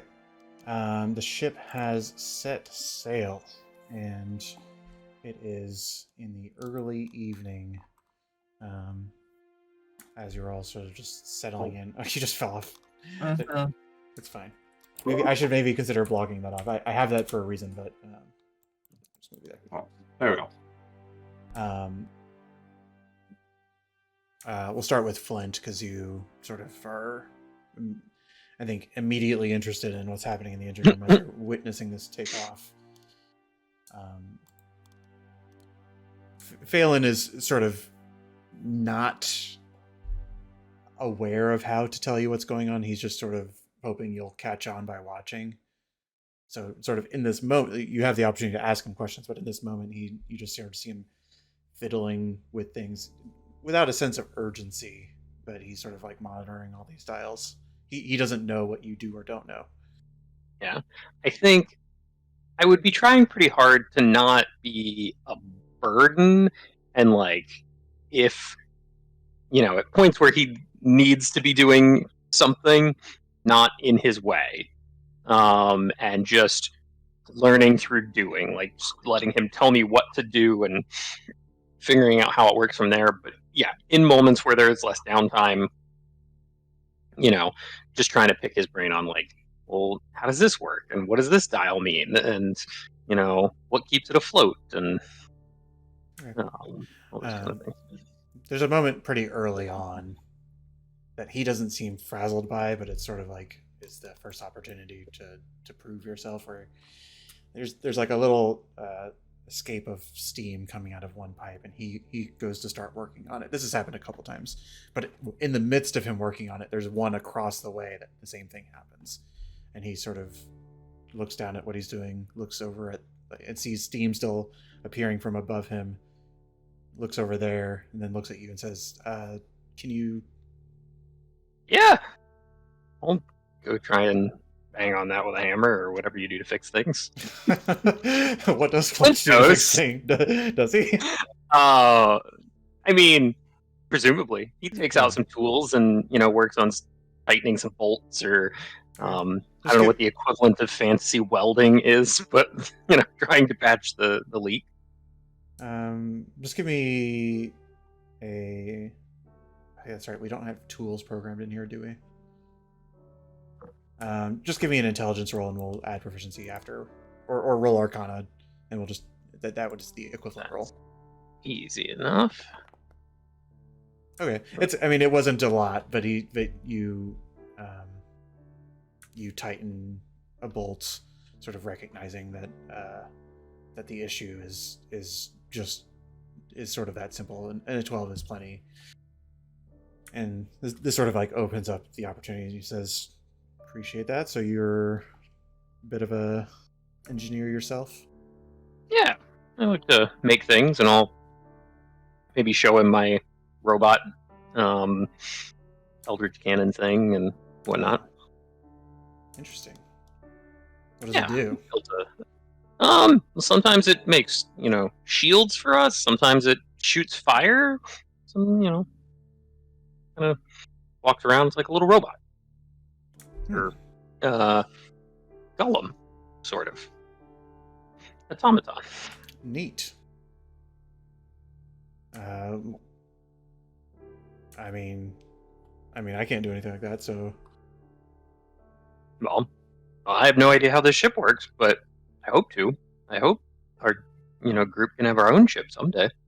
So. Oh, well, that's pretty penny, but... Oh, yeah. Well, it's all not too complicated down here. And he explains, sort of in simple terms, a lot of the liftoff procedure that I told you. It's gives a little bit more details that the gem that is at the helm... Is the helm the right term, Sean? Yeah, if you're talking about where you steer the ship from. Yes. Yes. I got it. The gem at the helm, he explains it as it sounds similar but not quite the same as the Neptus gem. Instead of it sort of holding the soul of an elemental, it creates a ripple into the plane of air, and sort of air from like jets of air from the elemental plane of air pour out of it, and it is fixed in such a way so as to angle all that air into the pipe system. It is sealed so that the air just sort of like pours through the ship. And the pipes, he explains, through various sort of hydraulics and rigging and things that like your friends know nothing about, but you've dabbled in. In fact, there's some of it is probably in your robot, that they are attached to. That the wheel has sort of like an intricate system of gears and pulleys and levers and stuff that direct the pipes to point in different directions, and that is what is used to the air is what is used to propel the ship. The direction of the pipes are what is used to sort of steer it, in conjunction with those who are manning the sails. He does mention that, sort of confirming your beliefs that the gem itself also has qualities that give the ship passive flotation, and that is something that he isn't really too attuned to. He's focused on the engineering element of things, but in talking to him, it's sort of like yeah, there's a lot of air coming from the plane of air, but like there's no way it would hold the ship up, so the gem is probably carrying some of that burden in a different way. But sounds like he's very much on the like actual like mechanical engineering. There's not a bunch of runes and magic. This is all very like delicate machinery, but not arcane in any nature. You do see as he's repairing things, he does have. You see he has like a warhammer, that it is quite unwieldy for the purposes of fixing things, but occasionally when he's doing sort of these minor repairs, he seems to cast the mending spell through the warhammer, uses the big hammer to put like little taps into little places to sort of seal gaps and whatnot. So he has some magical abilities, but it's not integrated throughout the system like your magic would be. Yeah, I'll just keep, learning what I can, spending probably quite a bit of time in here, Okay. And he says, like, normally I don't have anybody to take turns with, but do you want to? I mean, I think you're probably my assistant now. Seems that way. Like, are you feeling comfortable if I were to trade off with you now and then? Yeah, I mean, don't go too far in case I need to yell for you, but I can probably fix most things. Yeah, I mean, he points here. You see that there's a bed in this room. He says, I just take a nap maybe. Mm-hmm. Yeah. What is everybody else doing? You've only set off we'll say this is within the first hour. We're not going to roleplay every hour, but it's sort of like what conversation do you have before people start going to sleep? I would probably be at the front, and as we take off, I would probably spend some time sketching the landscape of the city, what the city looks like from above, and then when it starts getting dark, I'll probably ask Flint for the bag holding. Or at least grab my mother's things, and then take that into the room where we're sleeping. Sure.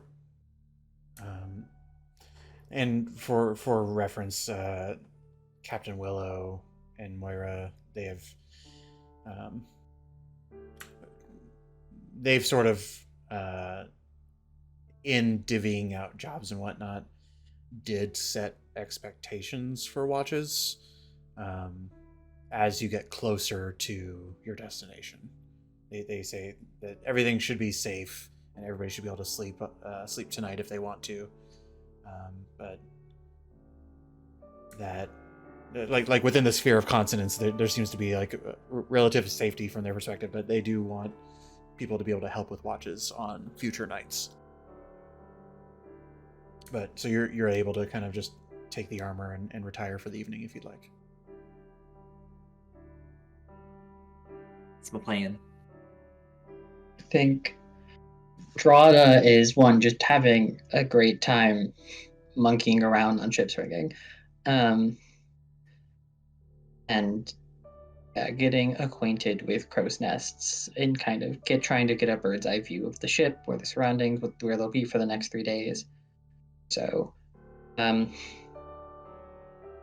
some point if the opportunity provides, slinks off for a little private conversation. Is this the thing we're discording about? Oh, absolutely. Oh, sorry. So that's a flashback. That already happened? Yeah, that's a flashback. Flashback. Great. Okay. So Drada's having a great time learning how rigging works on a ship, and Alon like living like bad pirate fantasies. Okay. Let's do that immediately after we figure out what everybody else is doing for the evening. So, Clax, what are you up to? Clax, for the first night, I think it's still too new to have the conversation with Nal about the Dragonborn with the wings. So I think just some niceties with Nal. Kind of just track Willow and Moira, just understand exactly what their kind of routines are. Other than that, just make his rounds every hour and a half, check on the cargo, kind of get lay of land, and then kind of feels at home, or not home, but feels comfortable on the ship, and finds his way down to berthing, and unless anybody has something to talk to him about, he's going to find the biggest bunk they have down there and take it for his sleeping spot. Cool. And I will say, for the purposes of timing, you all arrived after dinner was served, so there's no Blossoms seems to be kind of is on cleanup duty during this time. So the spices will not come in immediate handiness, but yeah, Clax, you bed down. Mouse. I know that Willow is not the biggest fan of mine, so I would be trying to be as useful and come across as knowledgeable as possible, knowing that our systems of navigation are likely different.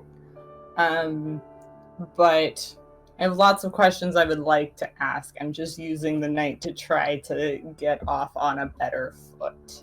Okay. Well, let's play that out a little bit. I think it's like when the ship takes off and the sky starts to dim a little bit. You're sort of by Willow's side, sort of stargazing. You kind of see that he is doing the same, not in the same perhaps reverence that you might, but just in the way that like a captain would be navigating and kind of familiarizing himself with his direction. He sort of catches your eye and says,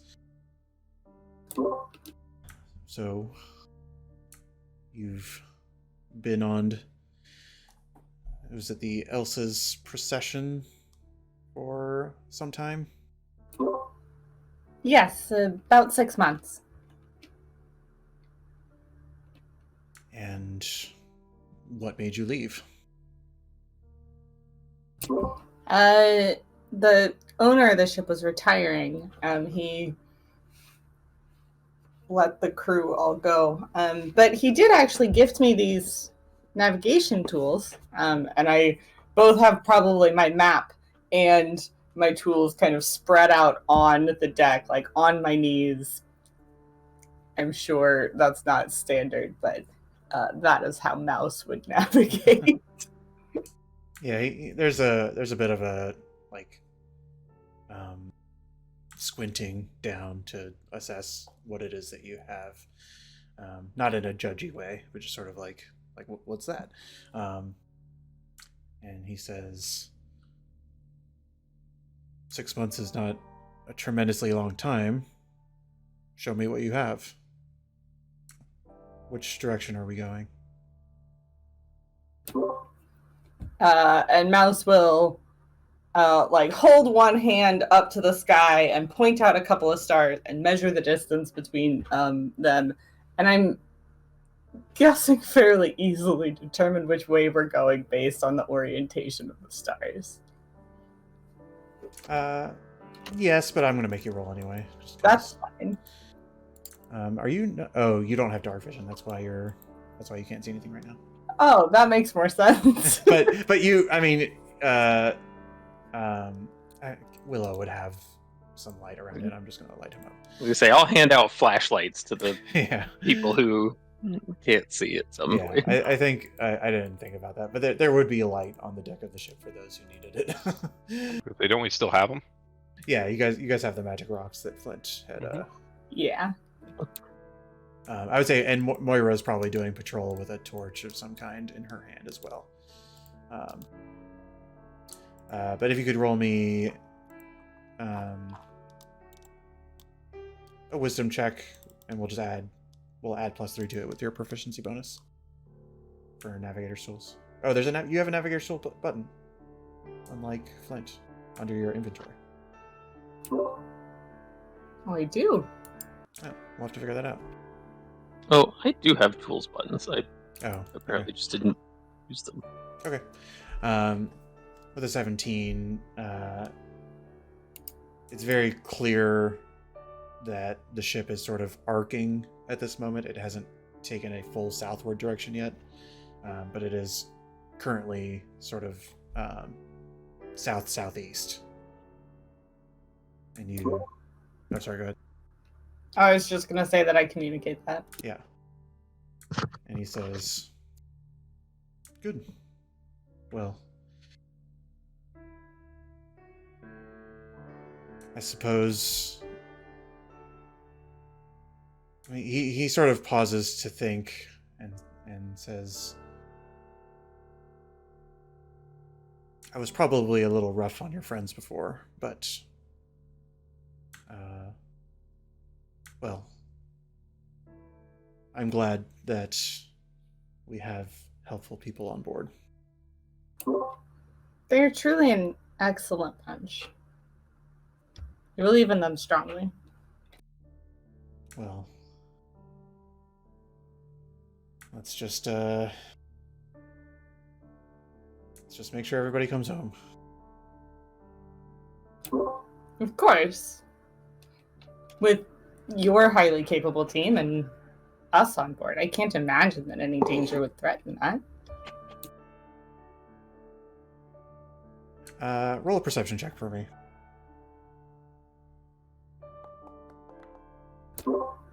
Okay, the 20 was the DC because it's quite far away. The direction you trail his eyes, and the direction that the ship is steering into.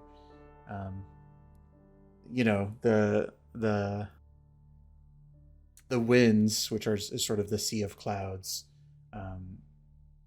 like an ocean, it kind of just stretches out as far as the eye can see. But you sort of look in the direction that the ship is turning, and you see that the storm has sort of picked up. You don't see an island. You see far away a raging storm. Can I use Druidcraft to predict the weather where we are right now to see if I can ascertain if the storm is coming towards us? I have no way of determining if it's not coming towards us. Yeah, I mean, the visual effect that you get is just sort of stable clouds. And with the perception check of 20, it's like that you are seeing at the edge of the horizon. This is quite far away. This is like 3 days away. Well, like I said, in your capable hands and with such capable people on board, I'm sure we'll be fine. He breathes in and nods and just you get the feeling that you've gained a few points with him in this short time. Go points. Yeah, I'm not actually keeping points. And do you bed down outside? As it sounds like. Oh yeah, I'll sleep on the top deck every night, assuming the weather's not just completely harmful. Great. Drada. You Hello. sort of are settling into the ship, doing a little bit of climbing, kind of familiarizing yourself with it, and thinking back to your last visit on this ship. Rewinding time again to when the Left Stars first came, or the second time technically, first time if you're not counting back in Vind. But when you came aboard the Azure Phoenix and were introduced to all the crew members, you had the Aesop had handed Captain Willow the letter of introduction. Something triggers in your mind as you watch Captain Willow unfurls it and reads it to himself. You see his eyes sort of darting under the words, and he reads it again and again. And sort of like rolls it up, and in this moment, Moira is talking to the crew, to the visitors, yourself included, but you're sort of paying attention to Captain Willow, and you see Willow's eyes darting between each of the crewmates before eventually landing on yours, and he pauses.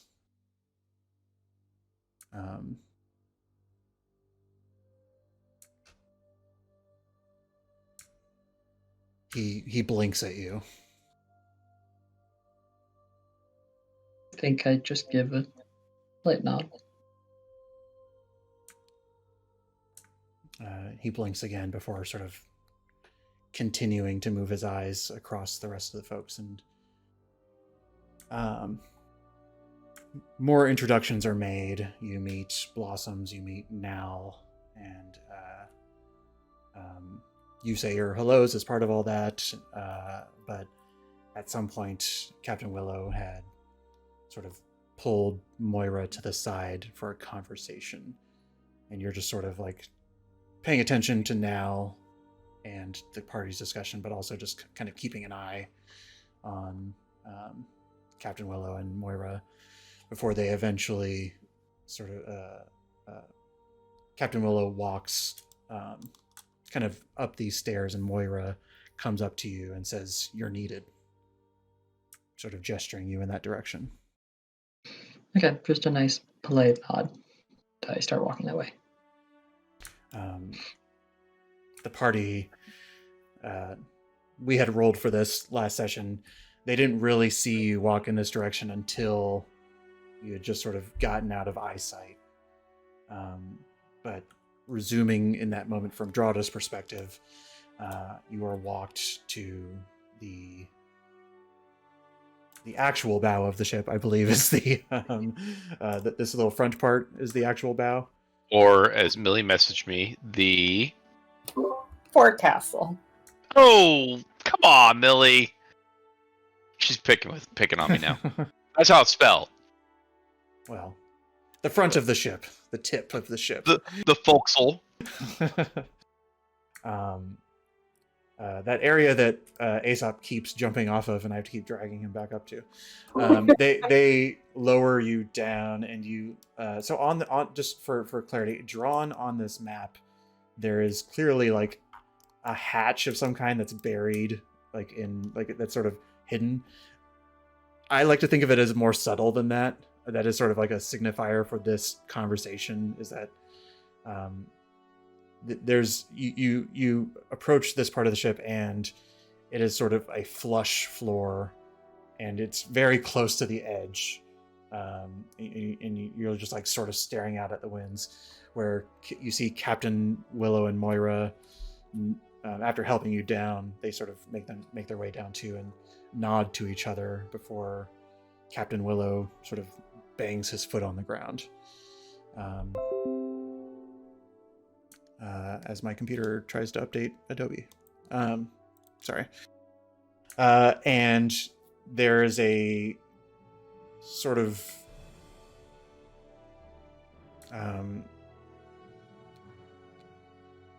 a sound from below of movement before they both look at each other again, and Moira starts to she pulls out like a knife and starts to work on the floorboards, sort of in an effort to pry something up. And Willow looks at you and says, think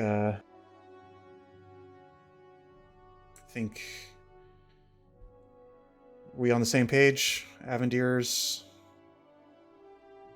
He looks at you, not knowing what you know. I think Jar just goes, I wouldn't be staring here nonchalant as you rip apart floorboards if I didn't. If we weren't on the same page. Good critique. Again, starting out real cool and then letting the sentences run on. Yeah. And I think this is is this the moment where Drada realizes that there was thieves' cant on the letter of introduction? I think so. Yeah, and I think thinking back, Drada's like, that'll do it. Yeah. But I was even more happy then that post cant session earlier, he prepared a little bit. The floorboards are sort of peeled away. That's not individually.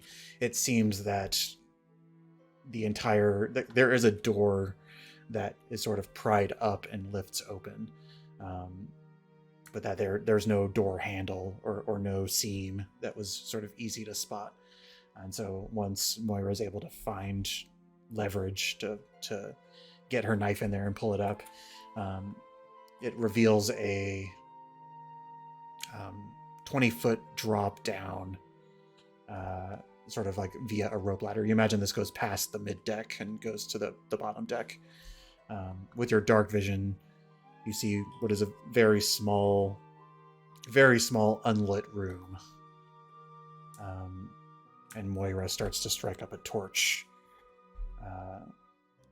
as Willow leads the way to come down with you. Drada follows along. I think he would say, I don't, the torch is kind, I don't need it if you don't, but if you do, that's no problem.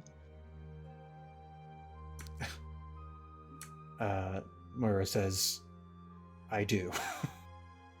Love that for you. You go down and... Side note, how do you handle fire on a wooden ship? Don't worry about it. Separate questions. Moving on. You're careful. You go down and you are greeted with a kind of haggard-looking drow woman. Young-looking. It's hard to tell with anybody of elven descent, admittedly.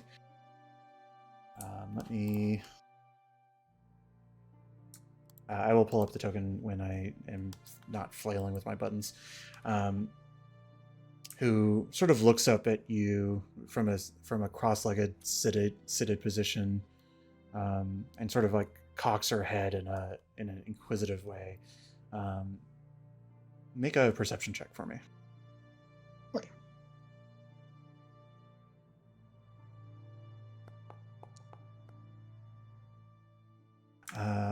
Nope. Not high enough. She just sort of like cocks her head and looks at you and says, Captain, I wasn't expecting visitors. Who is this? And Captain Willow and Moira, who are both down here with you now, sort of look at each other and say, Captain Willow says, "Frankly, I don't know, but the Admiral says that you two should meet." And she's sort of like in a almost in a way that reminds you a little bit of Bergella, the sort of sudden movements, but not as jumpy, not as like crooked or alien, but it is like robotic in the sort of like just the twist of the head as it stays tilted, and she changes the direction of her head and just says, "Well then, I suppose you should introduce yourself." Be my pleasure. And I think with that, Drada joins across her crisscross applesauce sitting down. Drada,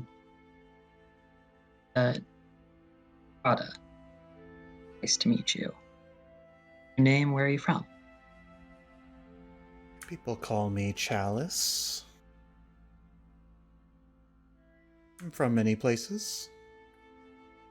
Generally stay on the ship.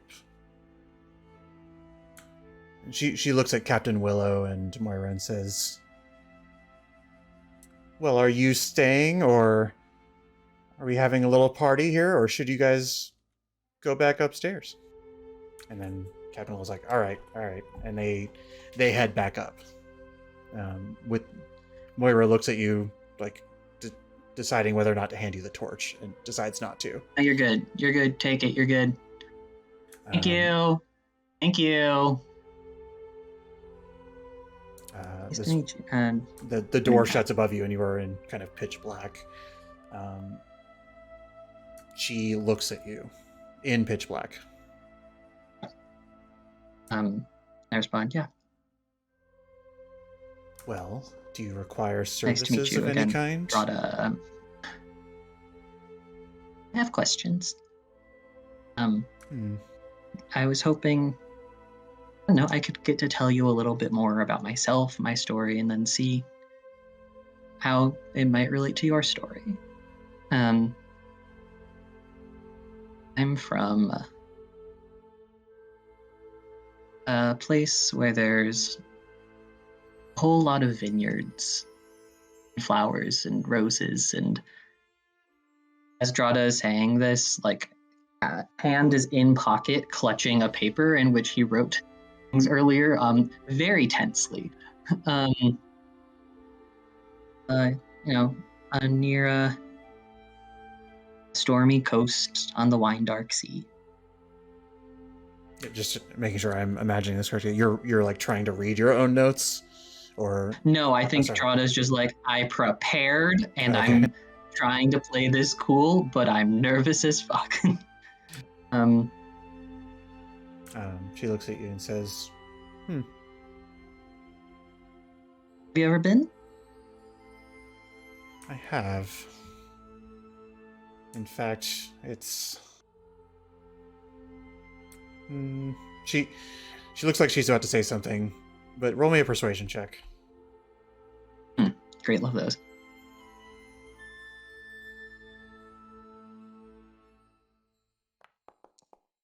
Oh, it's pretty high. She looks at you debating what to reveal, and she says, in fact, that's why I'm on board. It's nice to have an ambassador on your ship from time to time.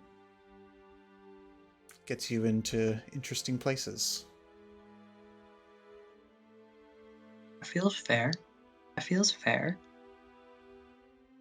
When did you start your ambassador position? What brought you to the profession?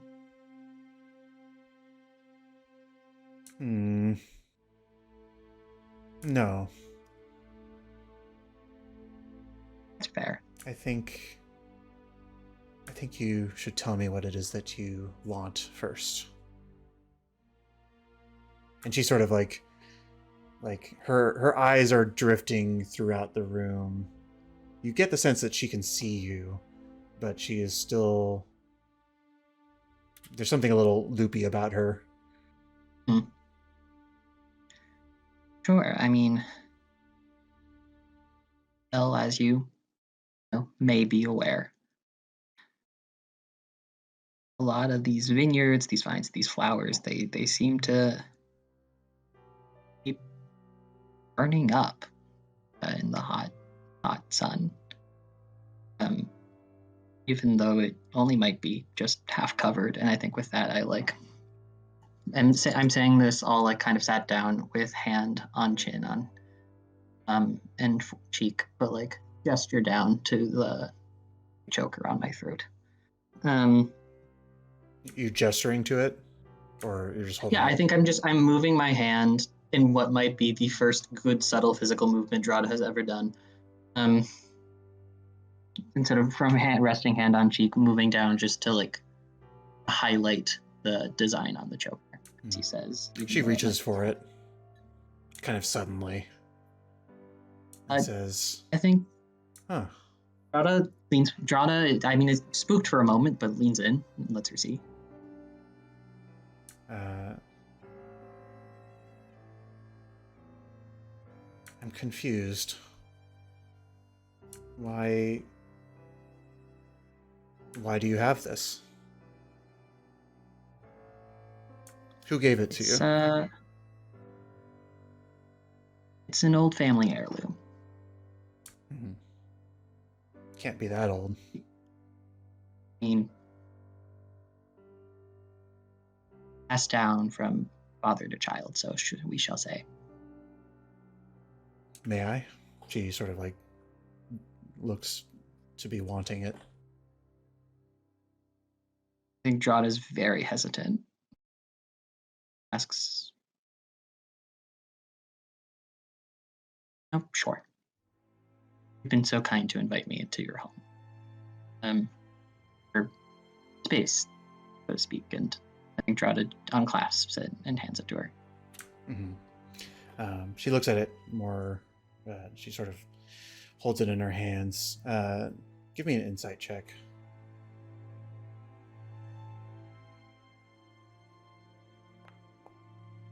Ooh. Both of these 19s are like 19, at least on my screen. There something about the way you think she might be actually blind.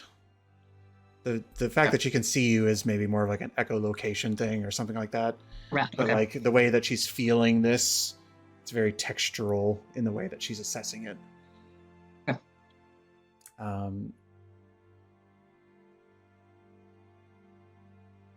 And she sort of holds it, like grasps it firmly in her hands and says,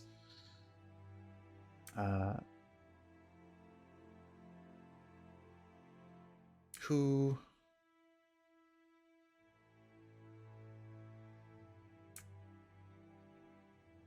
have you most recently spoken to from the vineyards? I recently got a message from Anushka. Well, let's see about that then. And you see she takes this, I want to actually pull up.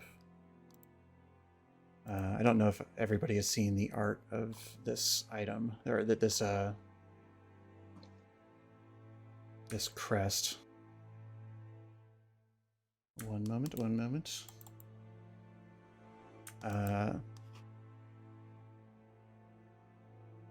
Oh, sorry, I have to navigate to things. She takes this sort of this amulet that has sort of like this almost Venn diagram within it, and on the left side, from her perspective, there's sort of like a flat plate that's covering it up, and as she's sort of fiddling with it, she rotates it, and you see basically this image reverses, and the plate moves from the left side to the right side. But on the left side, where it was, you reveal a ruby that starts to glow. And she holds it up and says, "Oh, Anushka. Checking in, it's your good friend Chalice."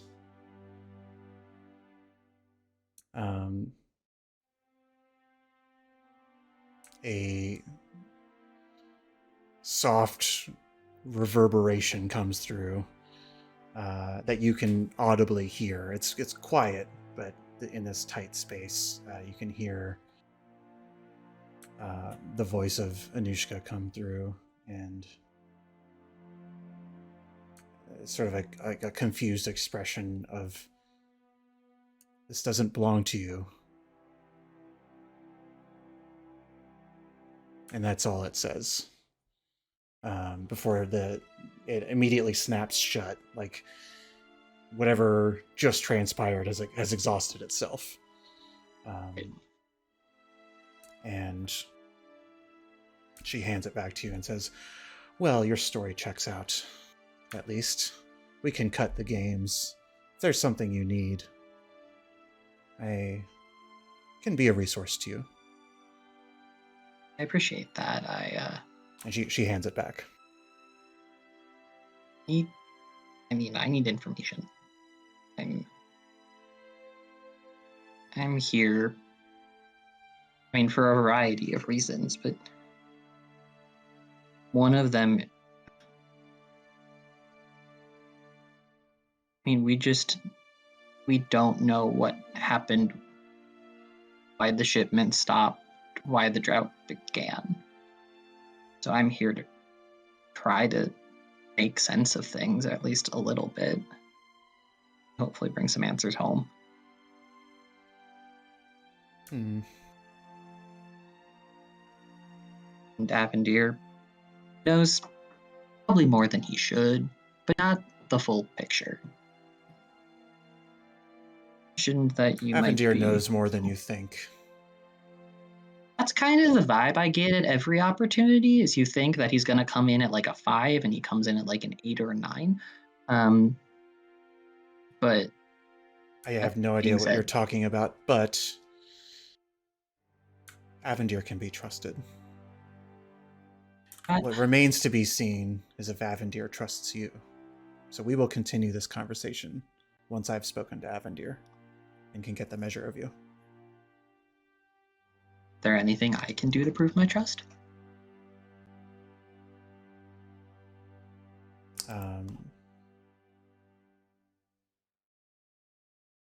She sort of looks at you and thinks on it for a moment.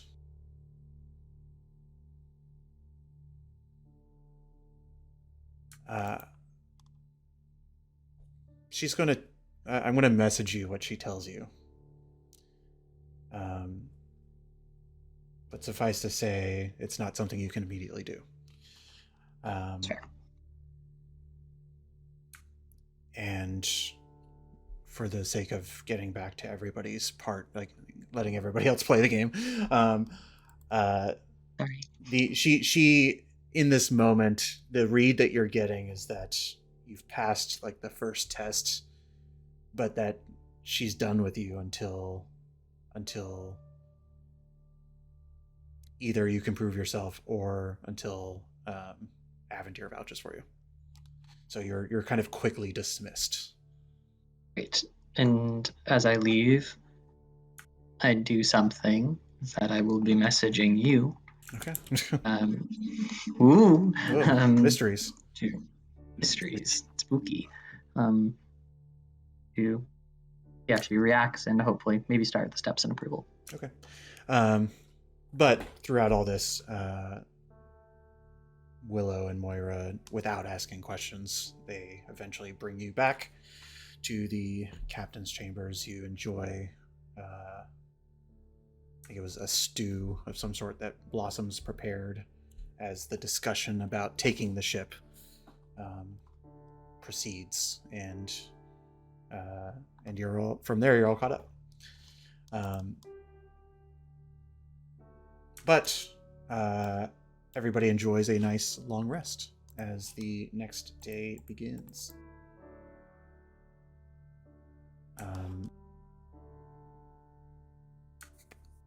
Blossoms seems to be preparing a simple fare. I think I mentioned that her stew had some kind of a spice kick to it, but not to the wasn't to the impossible degree of what would ruin the average person. But the breakfast seems to be much more simple. It's like there's like a little bit of spice on the side if you're really feeling it, but it's sort of like eggs and bacon and bread and staples, but not over seasoned, not over spiced, nothing like that.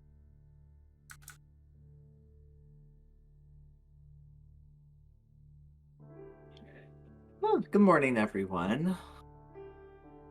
Morning. Hey, I hope everybody slept alright. You can't complain. Else, how is it? I mean, I know this isn't your skyboat. How is it for you being back in all of the sky? It is sort of magical up here, don't you think? Like, you can see so far, you can see between things, you can see the space around where we are. We're closer to the stars. There's something magical about being in the sky, is there not?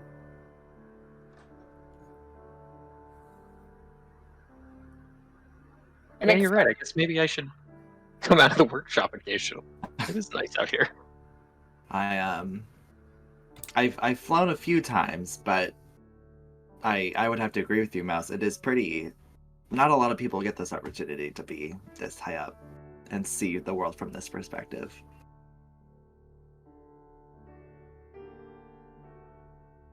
Truly, literally, whole new point of view.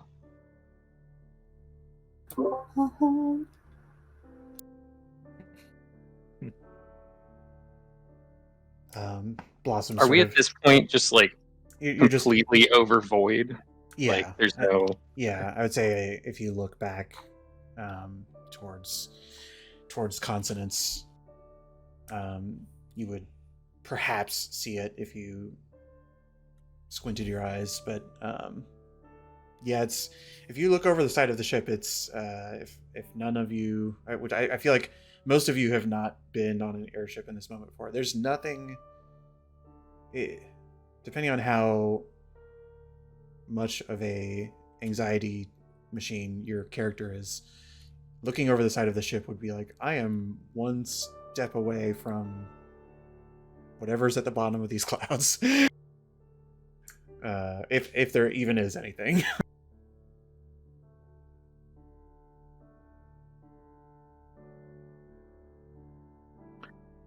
Yeah, that would freak me out. I think Flint's fine.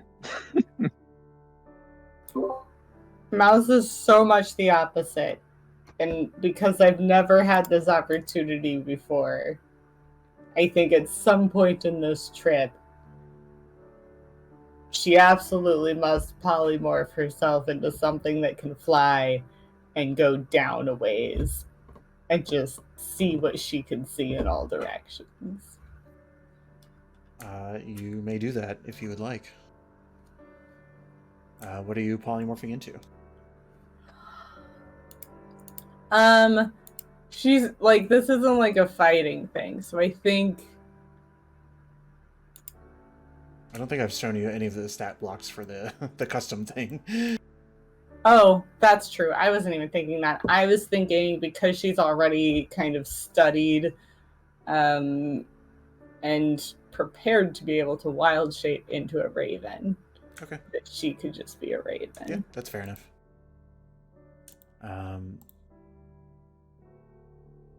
Mouse turns into a raven and takes off.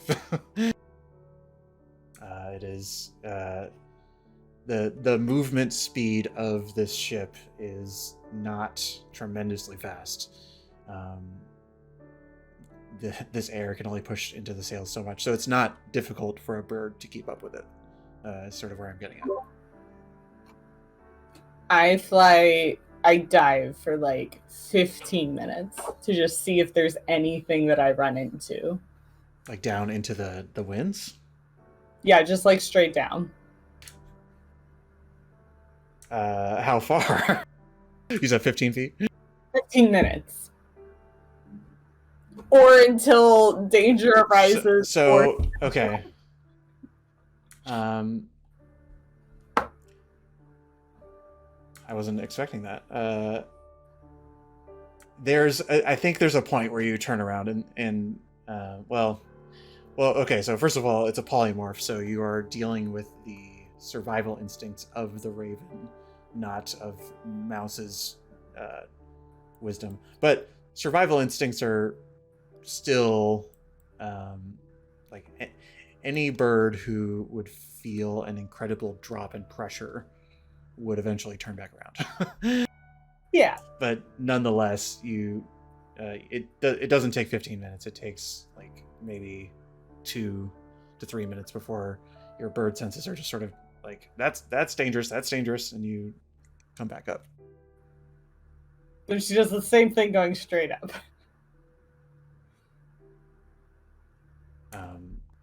Do I get about the same distance before it's like, okay. Up it takes a little bit longer, but eventually the air starts to get too thin to breathe. It's less of the pressure is like, pressure does change, but down it almost seemed like an unnatural change.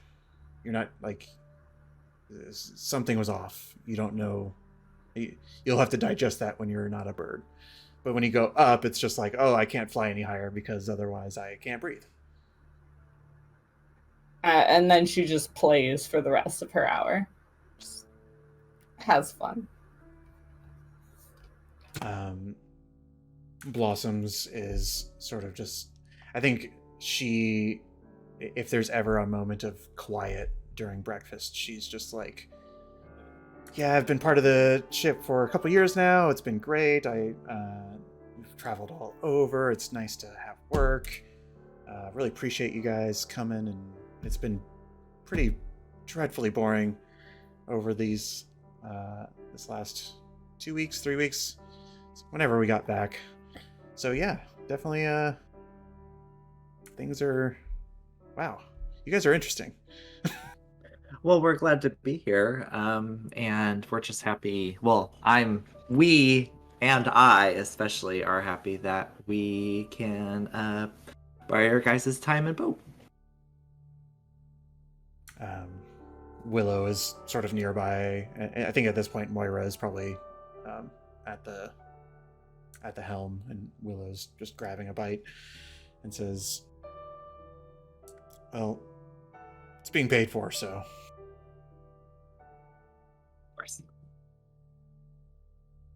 So where are we going? Says Blossoms. Is this a fun thing? Is this unfortunately not? We're heading towards the Savanna Island. Where's that? Willow points south. My parents are there, and they have not reported back yet. So we are investigating and making sure they are A-okay, which I bet they are. It's fine. So it'll be a safe, easy trip. Well, if they're off going to new islands, they must be really interesting. They are. Have you guys ever been to New Island before? She sort of like looks at the rest of the party, who I imagine is here, and Mouse is turned into a halfling again. I mean, I've been to a New Island. Are they like... Is it cool? Well, forgive me, I think I've just been to the 2, right? Brownmoor's wasn't like international trips. Yeah, correct. Yeah, I've really just been to 2, and I have to say they're pretty different from each other. The 2, like, is Ventus one of the 2? Well, yeah. I mean... What is the other of the 2? I'm not from Ventus. Oh. Mm. Is it cool there? Oh, it's excellent. Oh. I don't know how well many of you would fit in, though. I get the sense that we might be a bit different. Well, different is interesting sometimes. And she looks like she's about to ask another question where Willow sort of just like says, Blossoms, we have plenty of time to talk. We don't have to ask every question right now. And then she sort of responds, oh no, it's fine, it's breakfast. So what is it like there? I mean, why is it so different? I mean, it's also just much smaller.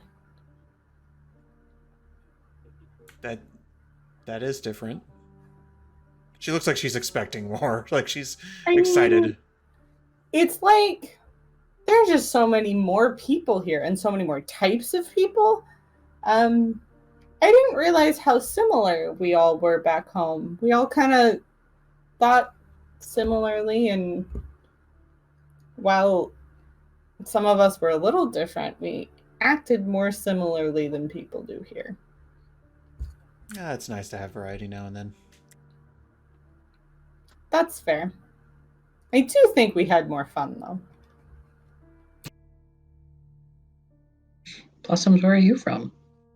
What's your story?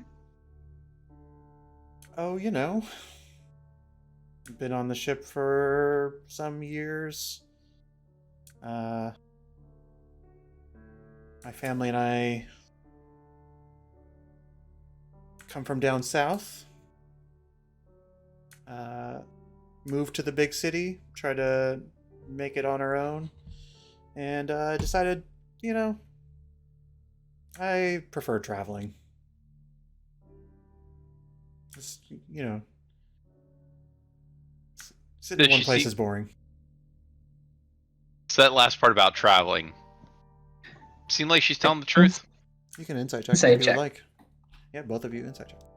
I think Blossoms is really nice and would never lie. These are not tremendously high rolls. She's projecting the truth. You don't know, you don't know if it is truthful, but she seems to be telling the truth. That's really cool, Blossoms. Do you mind if I ask? It's been a pleasure eating your food. But like, where'd you learn to cook? Oh, sorry, this is a DM pause because I was gonna pull up something. That story. She says,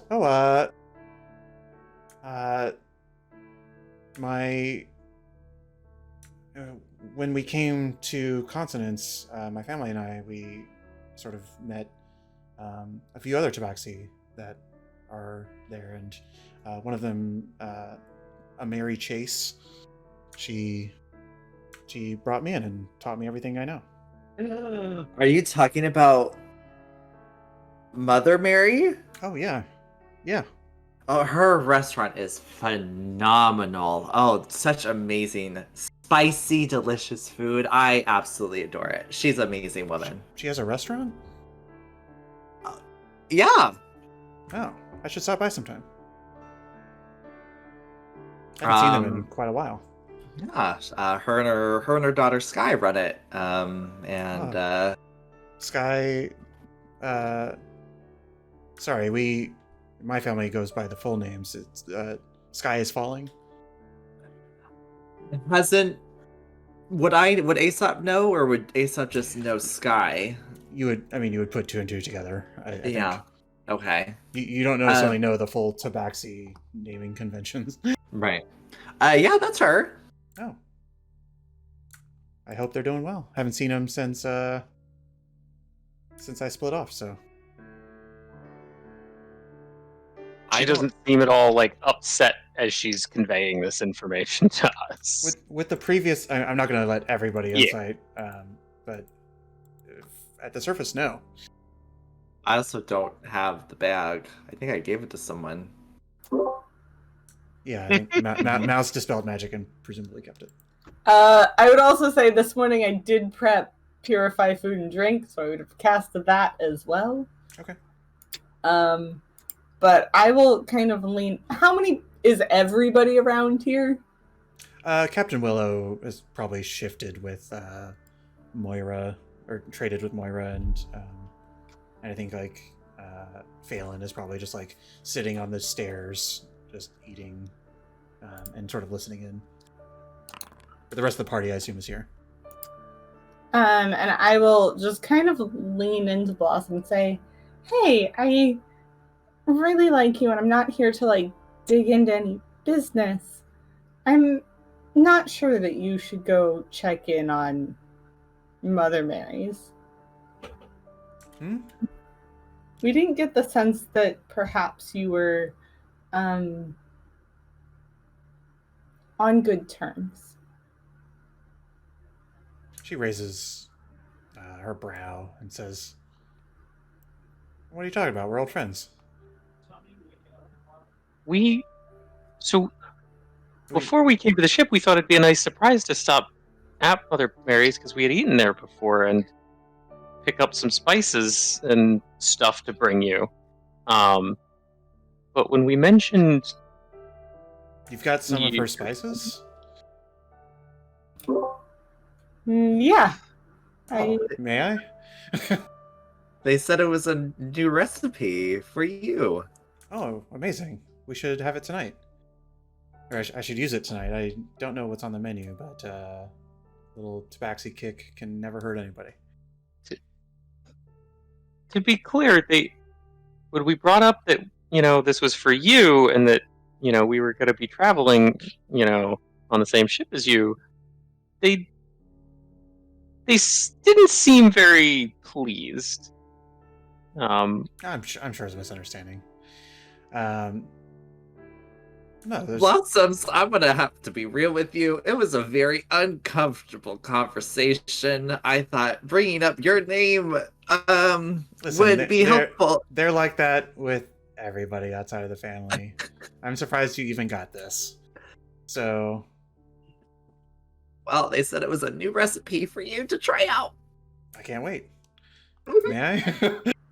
I will hand over the spice packet.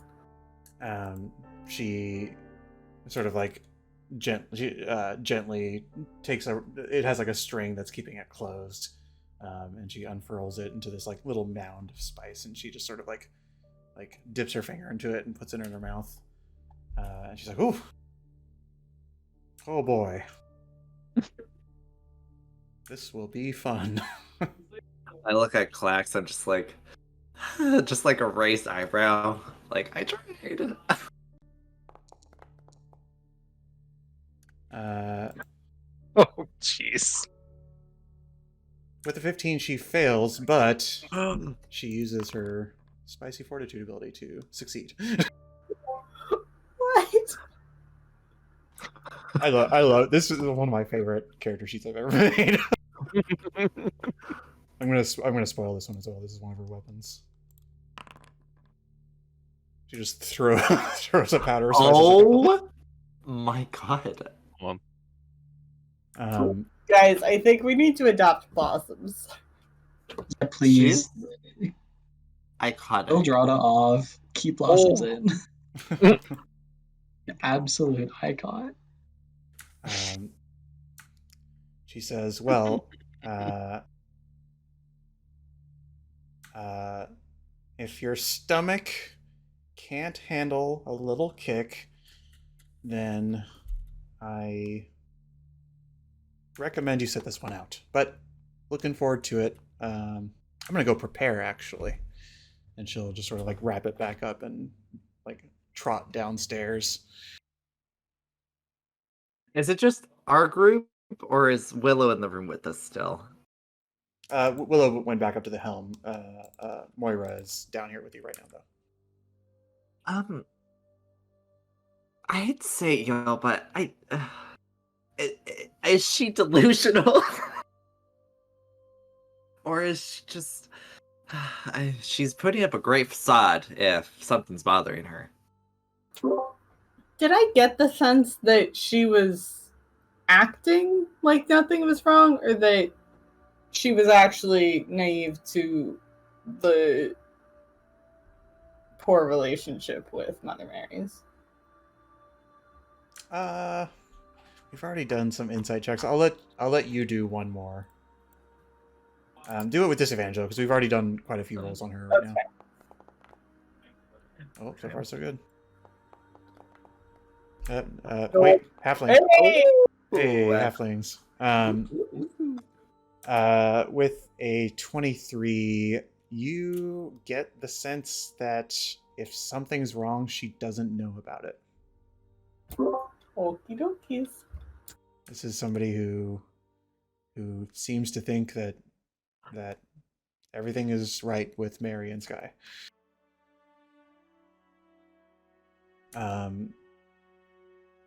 But breakfast ends, and somebody for me could roll a joyous d20.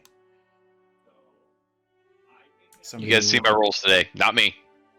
Let's Oh, do it, Sean. No. You volunteered yourself. All right. Can't blame Our me. numbers are probably better anyway. Okay, Yeah, right average. pretty good. 12 is not bad. All right. All right. All right. Today seems to be smooth sailing. Mouse, having spotted the storm ahead, would perceive it as being closer, and now that the ship has made a full turn, it's very clear to those who are looking on the horizon that you are kind of going headfirst into a storm that is risen above the clouds, or above the winds. It's still 2 days away, or ish. At some point during the day, Moira would perhaps walk up to Clax and just be like, "So, what are we getting into? Do you know?" With regards to she indicates to the storm. It's like, should we be preparing? I would be asking you that question, to be honest, Moira. I can help tighten things down, but I've never flown through a storm. Yes, tightening things down is important. Do you know if we're expecting danger inside of the storm? Nobody's really briefed us on the mission. I mean, how far are we away from the island? Are we... Because I don't know a whole lot. We just know we're going to a place where some elementals were fighting, but if we're not near the island, I don't know what this storm would have to do with it. If we're close to the island, then maybe we need to go grab Ace up. Ace up! Where? What? Come on down here. Oh, okay. I'll move my character. Oh. No, it's fine. You don't have to manipulate. I'll eventually get there. Give me 1 second. All right, I'm here. Immersion. She looks at you and says, "Do you know anything about what's in this storm on this island?" I'll look off in the distance. I'll look at the storm. If that's where the island is, I mean, I can't imagine the elemental dramatics warfare that's happened on the island causing that storm, because I don't know what exactly is happening down there. However, I do know that there is a conflict with elementals at the island we are going to, and I don't think we should take off the table that it might be causing this storm. She kind of like crosses her arms and looks at you and says, "Well, this ship ain't landing in that, so you guys are going to have to come up with some plan to get off the ship once we arrive. So we're going to have to turn around." Right. What's the recovery squad do in these situations?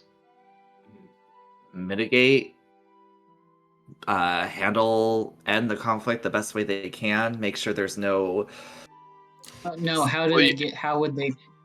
Yeah, Clax. They do land. I will say they have ships that can land. Okay, sorry. That meant what they were doing on the island. So if you can't land, how do we get back to the ship? That wasn't part of the agreement. I thought you were getting on their ships. Yeah, Oh, we right. have. We're turning Yeah. around. We have, as far as I'm still aware, we have 4 ships there that could easily hold us. I mean, I can cast Featherfall. That's a start. Roll me an intelligence check. I think I can carry one person down. I think if I get a little bit more experience, I can carry 3 people down. It's not going to happen before you arrive. If, That's if we get low enough, I can make a really long rope. Flint, as you're just sort of thinking about featherfalling in a storm does not have you taking a vertical trajectory down. You're going to be at the whims of the storm in such a situation, which might be problematic. Can we see the ground? Can we tell? You do there not is see an island. You do not see an island, and it is dark clouds, as opposed to the normal winds that are sort of like fluffy white clouds. This is like you can't see wind per se, but you know that it's tumultuous in there. It's a little bit more than probably a little bit more than you were imagining when you first thought about this mission.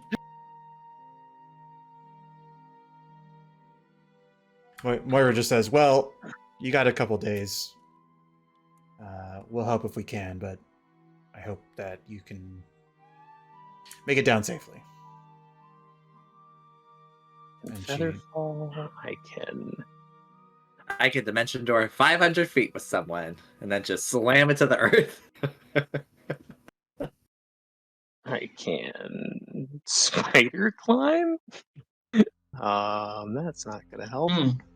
Really helpful, yeah. I clearly have polymorph at this point, which I think can get 2 of us. I can't fly yet in wild shape. So I think I can jump 2 people. You could polymorph Clax. He's the biggest. And I could reduce one person. So then there's like 3 small creatures. Like I could reduce Aesop. Well, and there's 3 small. I can polymorph Clax and then wild shape into a spider. That's itty bitty. The itsy bitsy one. The winds would blow you away. you get shoved in somebody's pocket. It's like a nursery rhyme or something about that. Spider in the. Alright, I'll climb up the spout again. We could put some people in the bag of holding. Bad idea. 10 minutes and you're fine. 10 minutes for one person. Could we get someone to go most of the way into a bag of holding? Just like popping out? Guys, I think we have this, right? Maybe. How many people do we think a giant eagle can carry? Or how many small people? Tiny. I'll be tiny. I want to enable this a bit, but I don't want to create a situation where there's 4 of you riding an eagle. Like it's riding. Normally, like I think a lot of DMs will default to the idea of like 1 medium creature or 2 small creatures, In my opinion, 2 small creatures is a very tight fit that would make it challenging for the eagle. And which not just a challenge insofar as slowing down, but like maintaining balance and whatnot. So you could potentially clown car this eagle with like a small flint, a miniaturized Aesop from the reduce spell, and a tiny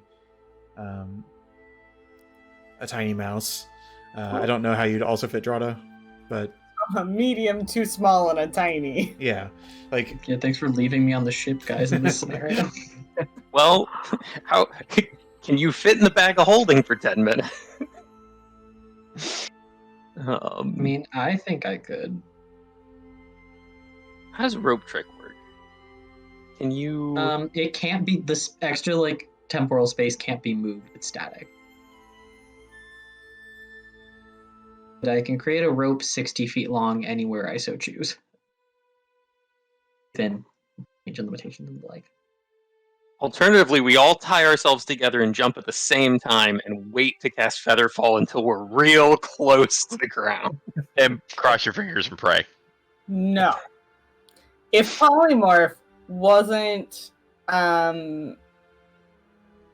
concentration, I could also do feign death to make it easier for you to stay alive in the bag of holding. If it's I think I can do it. I have faith in my breath holding abilities. Hey, Moira. Do you guys have any? Go ahead. Do you have any of those things I've seen the let me get the right name here. Sorry. The Sky Sentries use, like when they do like their special activities when they jump out of airships and stuff that they've had to do it occasionally. Those they're like packs that they wear, and these things kind of pop out that kind of slow them down as they jump down. Do you have anything like that here? We don't really need that kind of thing, so no. Okay. Typically, if we're doing a delivery, it's usually Gris or his children will fly down with their actual wings. Figured I'd ask. Okay, I have a cloak that can sure change its shape.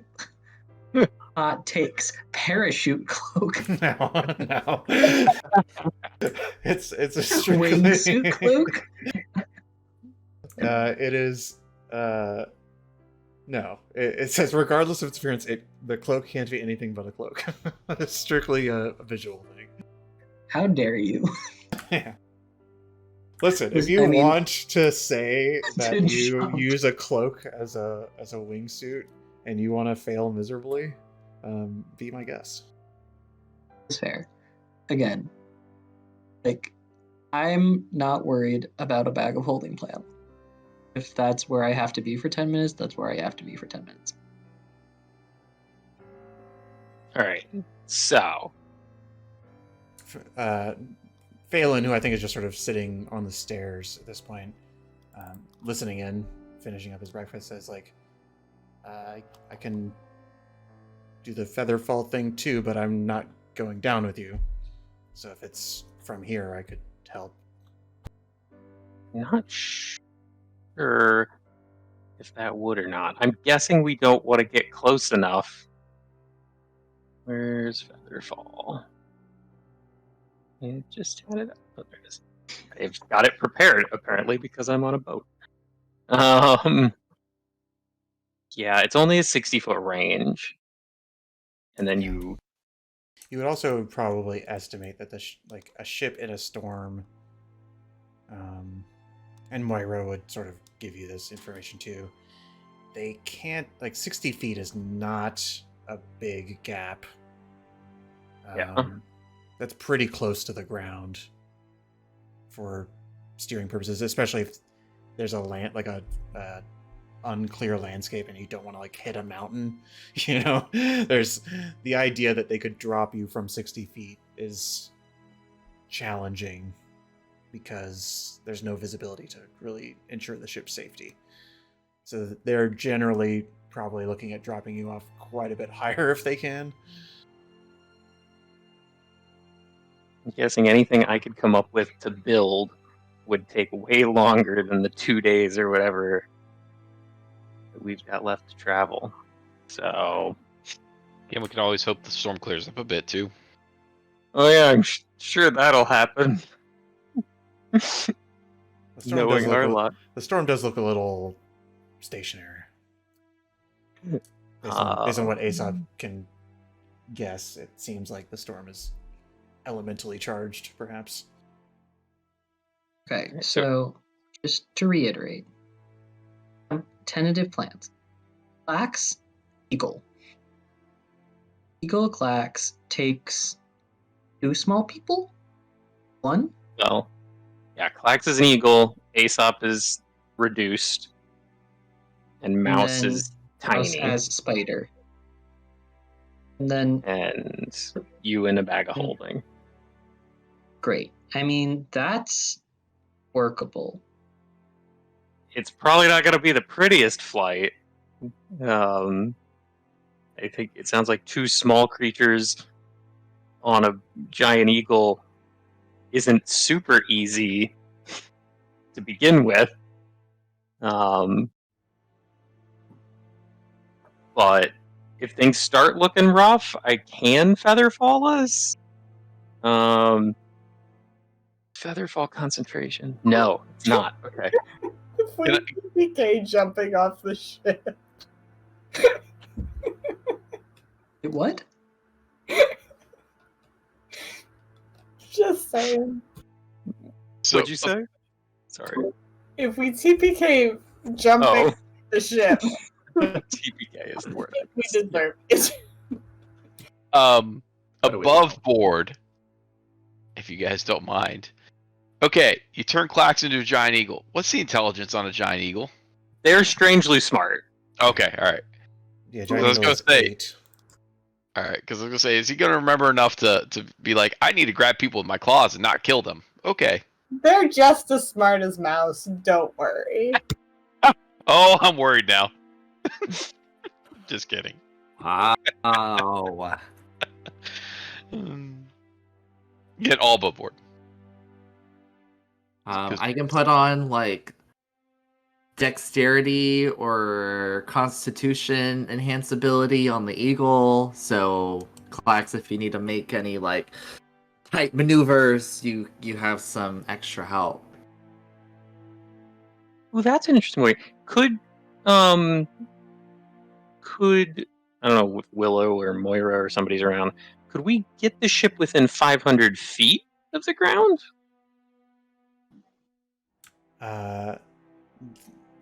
You pose this question, and Willow sort of says, "If we can see, if our vision can extend 500 feet, that's sort of the question. 500 feet is generally safe, but I can't tell you where the ground is if we can't see it." Because if so, if Aesop can dimension door, that gets 2 of us down there, and suddenly this is a much easier task Yes. for the giant eagle.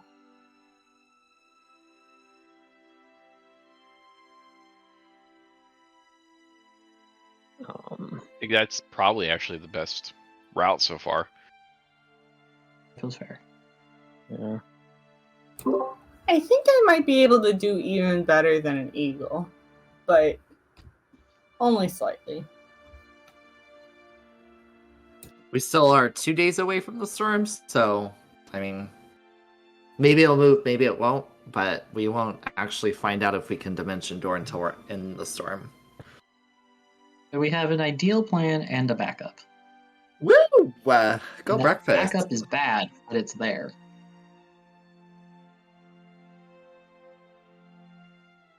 Well, All right. more like a day and a half now.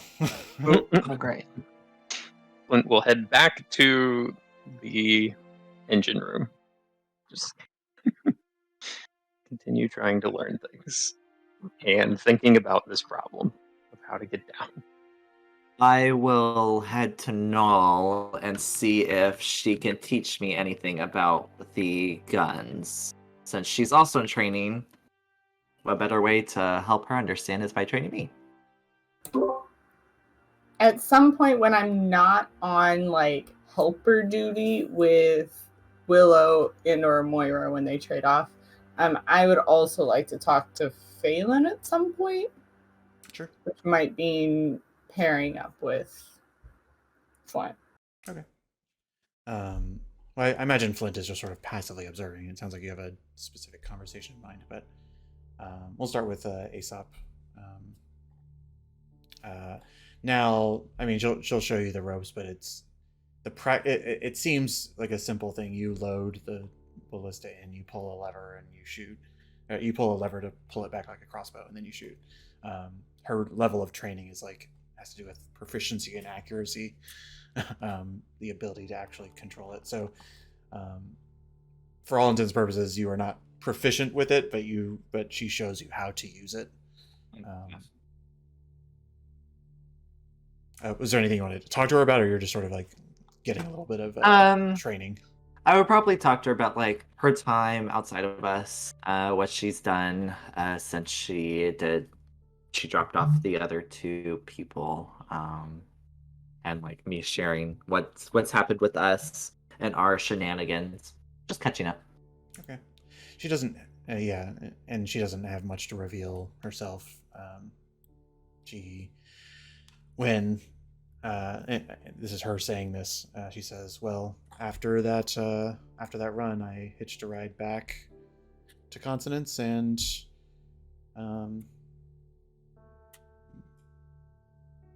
Moira had made use of me during that time, said that there was an opening, and I just sort of stuck around. So, seems like a good place to work. So better than Group B. Who wanted to be in Group B? You know." Yeah. Well, I wonder what they're up to. I don't. Yeah, fair. Going towards the engine room. Seems that there's not steam escaping from every valve at every turn, but generally it seems like there's preventative maintenance happening almost around the clock. Just sort of like making sure everything is sturdy and steady. This engine room is unfamiliar to you, Mouse. This concept. I think Brownmore's ship was it was a mystic vessel, so it's a ship that was charged with spell slots from people at the skyports who would divest their energy into the ship so that it could fly. So all this engineering is like, oh, that's kind of strange. And when you think like it's a little bit closer to what perhaps Fern mastered up, but not at all related as far as air is concerned. It's closer in the fact that it's engineering, but it's not anywhere near the same thing that Fern did. So, but you come into the room and see them just sort of working away. I'll observe for a while. Where it feels appropriate, I will start asking questions specifically about how the braking system works to see if I can ascertain how airships use brakes and if there is a way to figure out how to build brakes, knowing that Mouse is not the smartest creature in the room.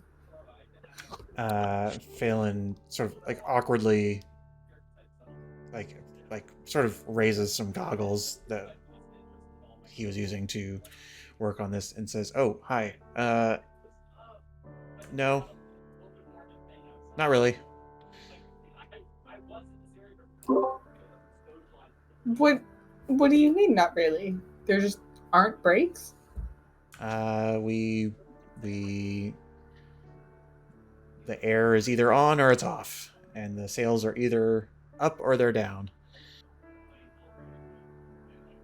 It's a very delicate landing procedure. Let's just say that. You have to be very precise. I hope on the tour with Avendir's auctions I can see it in action. I'm very curious about how you stopped the ship. It's when done well. There are only minor repairs that need to be made. You must be a true master. I've had experience because every time we land, I get to practice.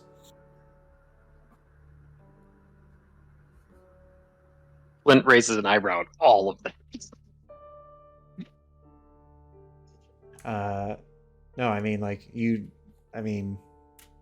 said you've been on ships before. It's that hook thing that the ships stand on. We basically crash onto that every time. You just float above it, turn the ship off, and it falls. It gets a little scratched up. The closer we can get, the less scratched up it gets. But we need to very precisely pull in to being above those hooks in a way that we lose, like, by the time we're hovering over them, we don't have any momentum left, and then we just sort of drop. So I hear you saying that every time you land, you do a little bit of damage. Mm-hmm.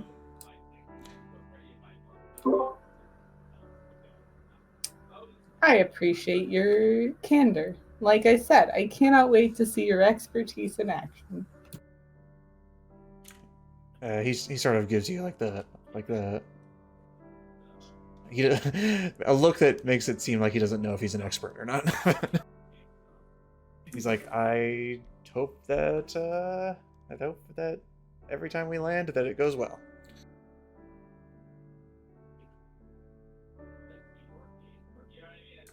What are Clax and Drata up to?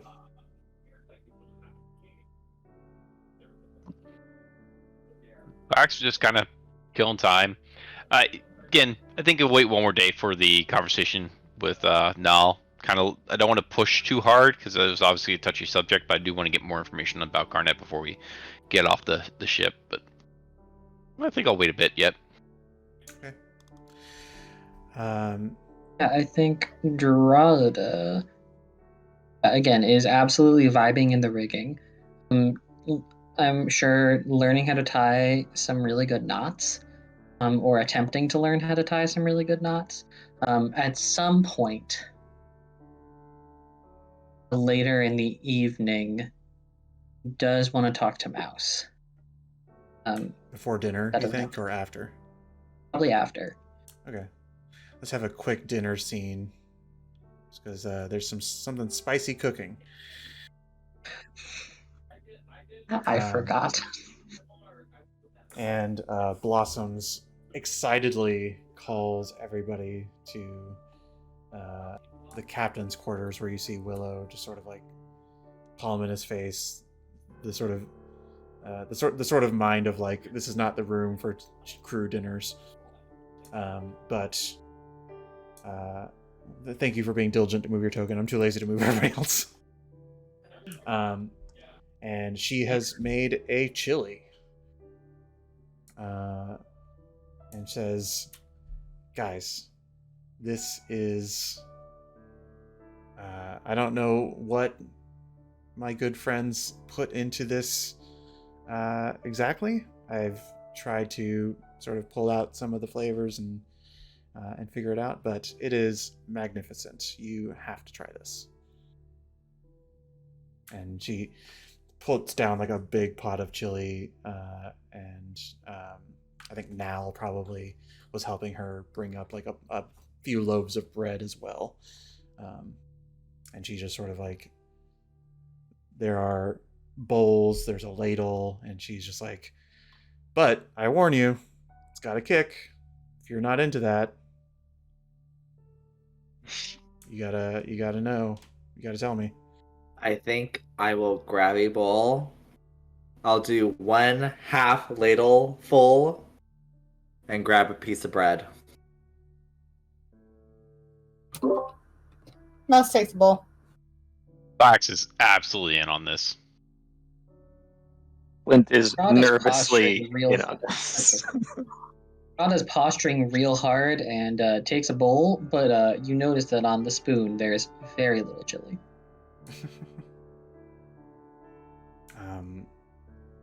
And you all take a bite, it sounds like. Mm-hmm. Delicious. I would say, so Drata, do you you're just having a spoonful. I just want to be clear. I mean, to start, if I can take it, I will eat more, but we will see. Okay, I'm gonna wait to before you roll. I'm gonna let everybody else roll because I want you to gauge their reactions before you go in. If everybody else could roll a Constitution saving throw. Can I put before I eat? Can I put enhance ability on myself and do Constitution? Sure. I was gonna ask if I could guide myself, knowing that this was about to be an adventure. Yeah, feel free. I want to check. Does I think guidance helps with saving throws. does it? Just ability checks? You might be right. And I was going to check that for Enhance ability Enhance is as for well. checks. yeah. So this is a saving throw, not a check. No, I'll give myself inspiration then. Yeah, Can sure. I give myself? No, you Yeah, can't. sure. You can only I give was about to say, inspiration to other I- people. Yep, I'm screwed. You can hand it out if you want, but Nah, everyone's fine. I don't think there's any world that this makes any sense in, but I can technically use Flash of Genius on saving throws. I feel like a Flash of Genius with a Constitution saving throw feels weird. yeah, I if have to you can roll justify it, Good. you have. Yeah. Oh my god. Oh, hey! Yeah, how's it the guy with the biggest saving bonus is the low score? Oh, that's right. I rolled. That's why. Yeah. So, well, actually, and I think I forget if I gave you this for Mother Mary's, but you get advantage because of your heat resistance, or your fire resistance on spicy things. There we go. Okay. Yeah. You all. Sorry, I'm just checking. Yeah, you. The four of you succeed. It is an experience. You don't know what it means to fail. You all succeed at a threshold that makes it enjoyable but spicy. But Aesop, with a 20, you power through it and you feel inspired. Not magically inspired, but it's just like you've had an experience and you wonder how you can, like, you just feel like a little bit more alive. Functionally, you get a point of inspiration. Do you know what that is? We haven't really done that. Yeah, if you want to explain. Yeah, so it's something you hold on to indefinitely, and you can use it one time to get advantage on any roll. Ooh. You can choose to give that to somebody else as well. Like if somebody gets a nat 1 and you're like, oh, I really need to use this inspiration on that, otherwise they'll die. You can gift it, but you as a player have 1 point of inspiration. I will note that down in my inventory. But Drada, you see relative comfort from your allies, and I think you've maybe tasted the tip, and you're like, oh, that's strong, but you haven't decided to go all in yet. I mean, everyone here seems to be, acknowledging there's heat, but Aesop's thriving even. I don't want to jump off the boat right now. Right now, let's do it. So I mean, Drada goes all in. All right, roll me con save. And don't fuck it up. Ow. Oh no. Drada, isn't this so good? I just feel so alive. Drada, you're having a bad time. Tell me how this plays out. Drada, I think again, really commits. And like at first it's a really lovely, pleasant thing, and you hear like again, muffled mouth, spoon of milk going like,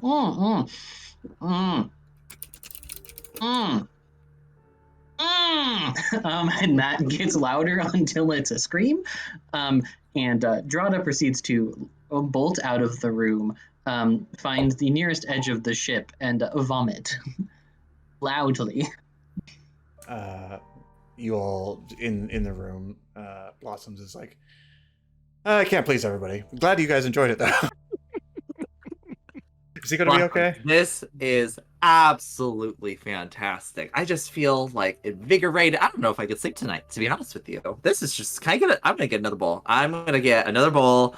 Wait, this is, I ate this without even realizing if there was no meat in it. I just ate it. No, she had acknowledged this from the past time. Okay. She stirred. I think last time she gave you stew that had like optional spoonfuls of meat to stir in. So she did the same thing here.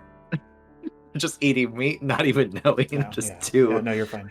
in the moment. It's like a mostly bean base of this chili. I see. And she's like, "Well, sing us a song." And coming back to like the outside of the ship, Drada, it passes, but you feel like your entire body is sweating and your makeup is like pouring off of you. Functionally, you are poisoned for, let's see, Oh no. for a good 7 hours. It's going to be a rough night, and this late, and then you can still have the conversations you want to have at night, but you might have some We'll see trouble if those sleeping. happen. You will probably have some trouble sleeping, I will say.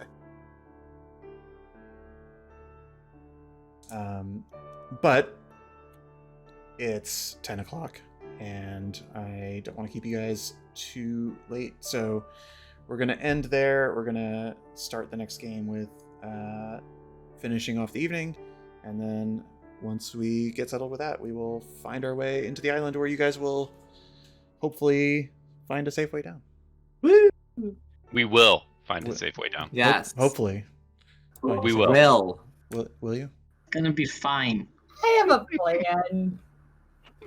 I'm sure you do. I'm sure Everyone- it will be totally safe. It's gonna be great. Everyone's gonna fall in a beautiful, organized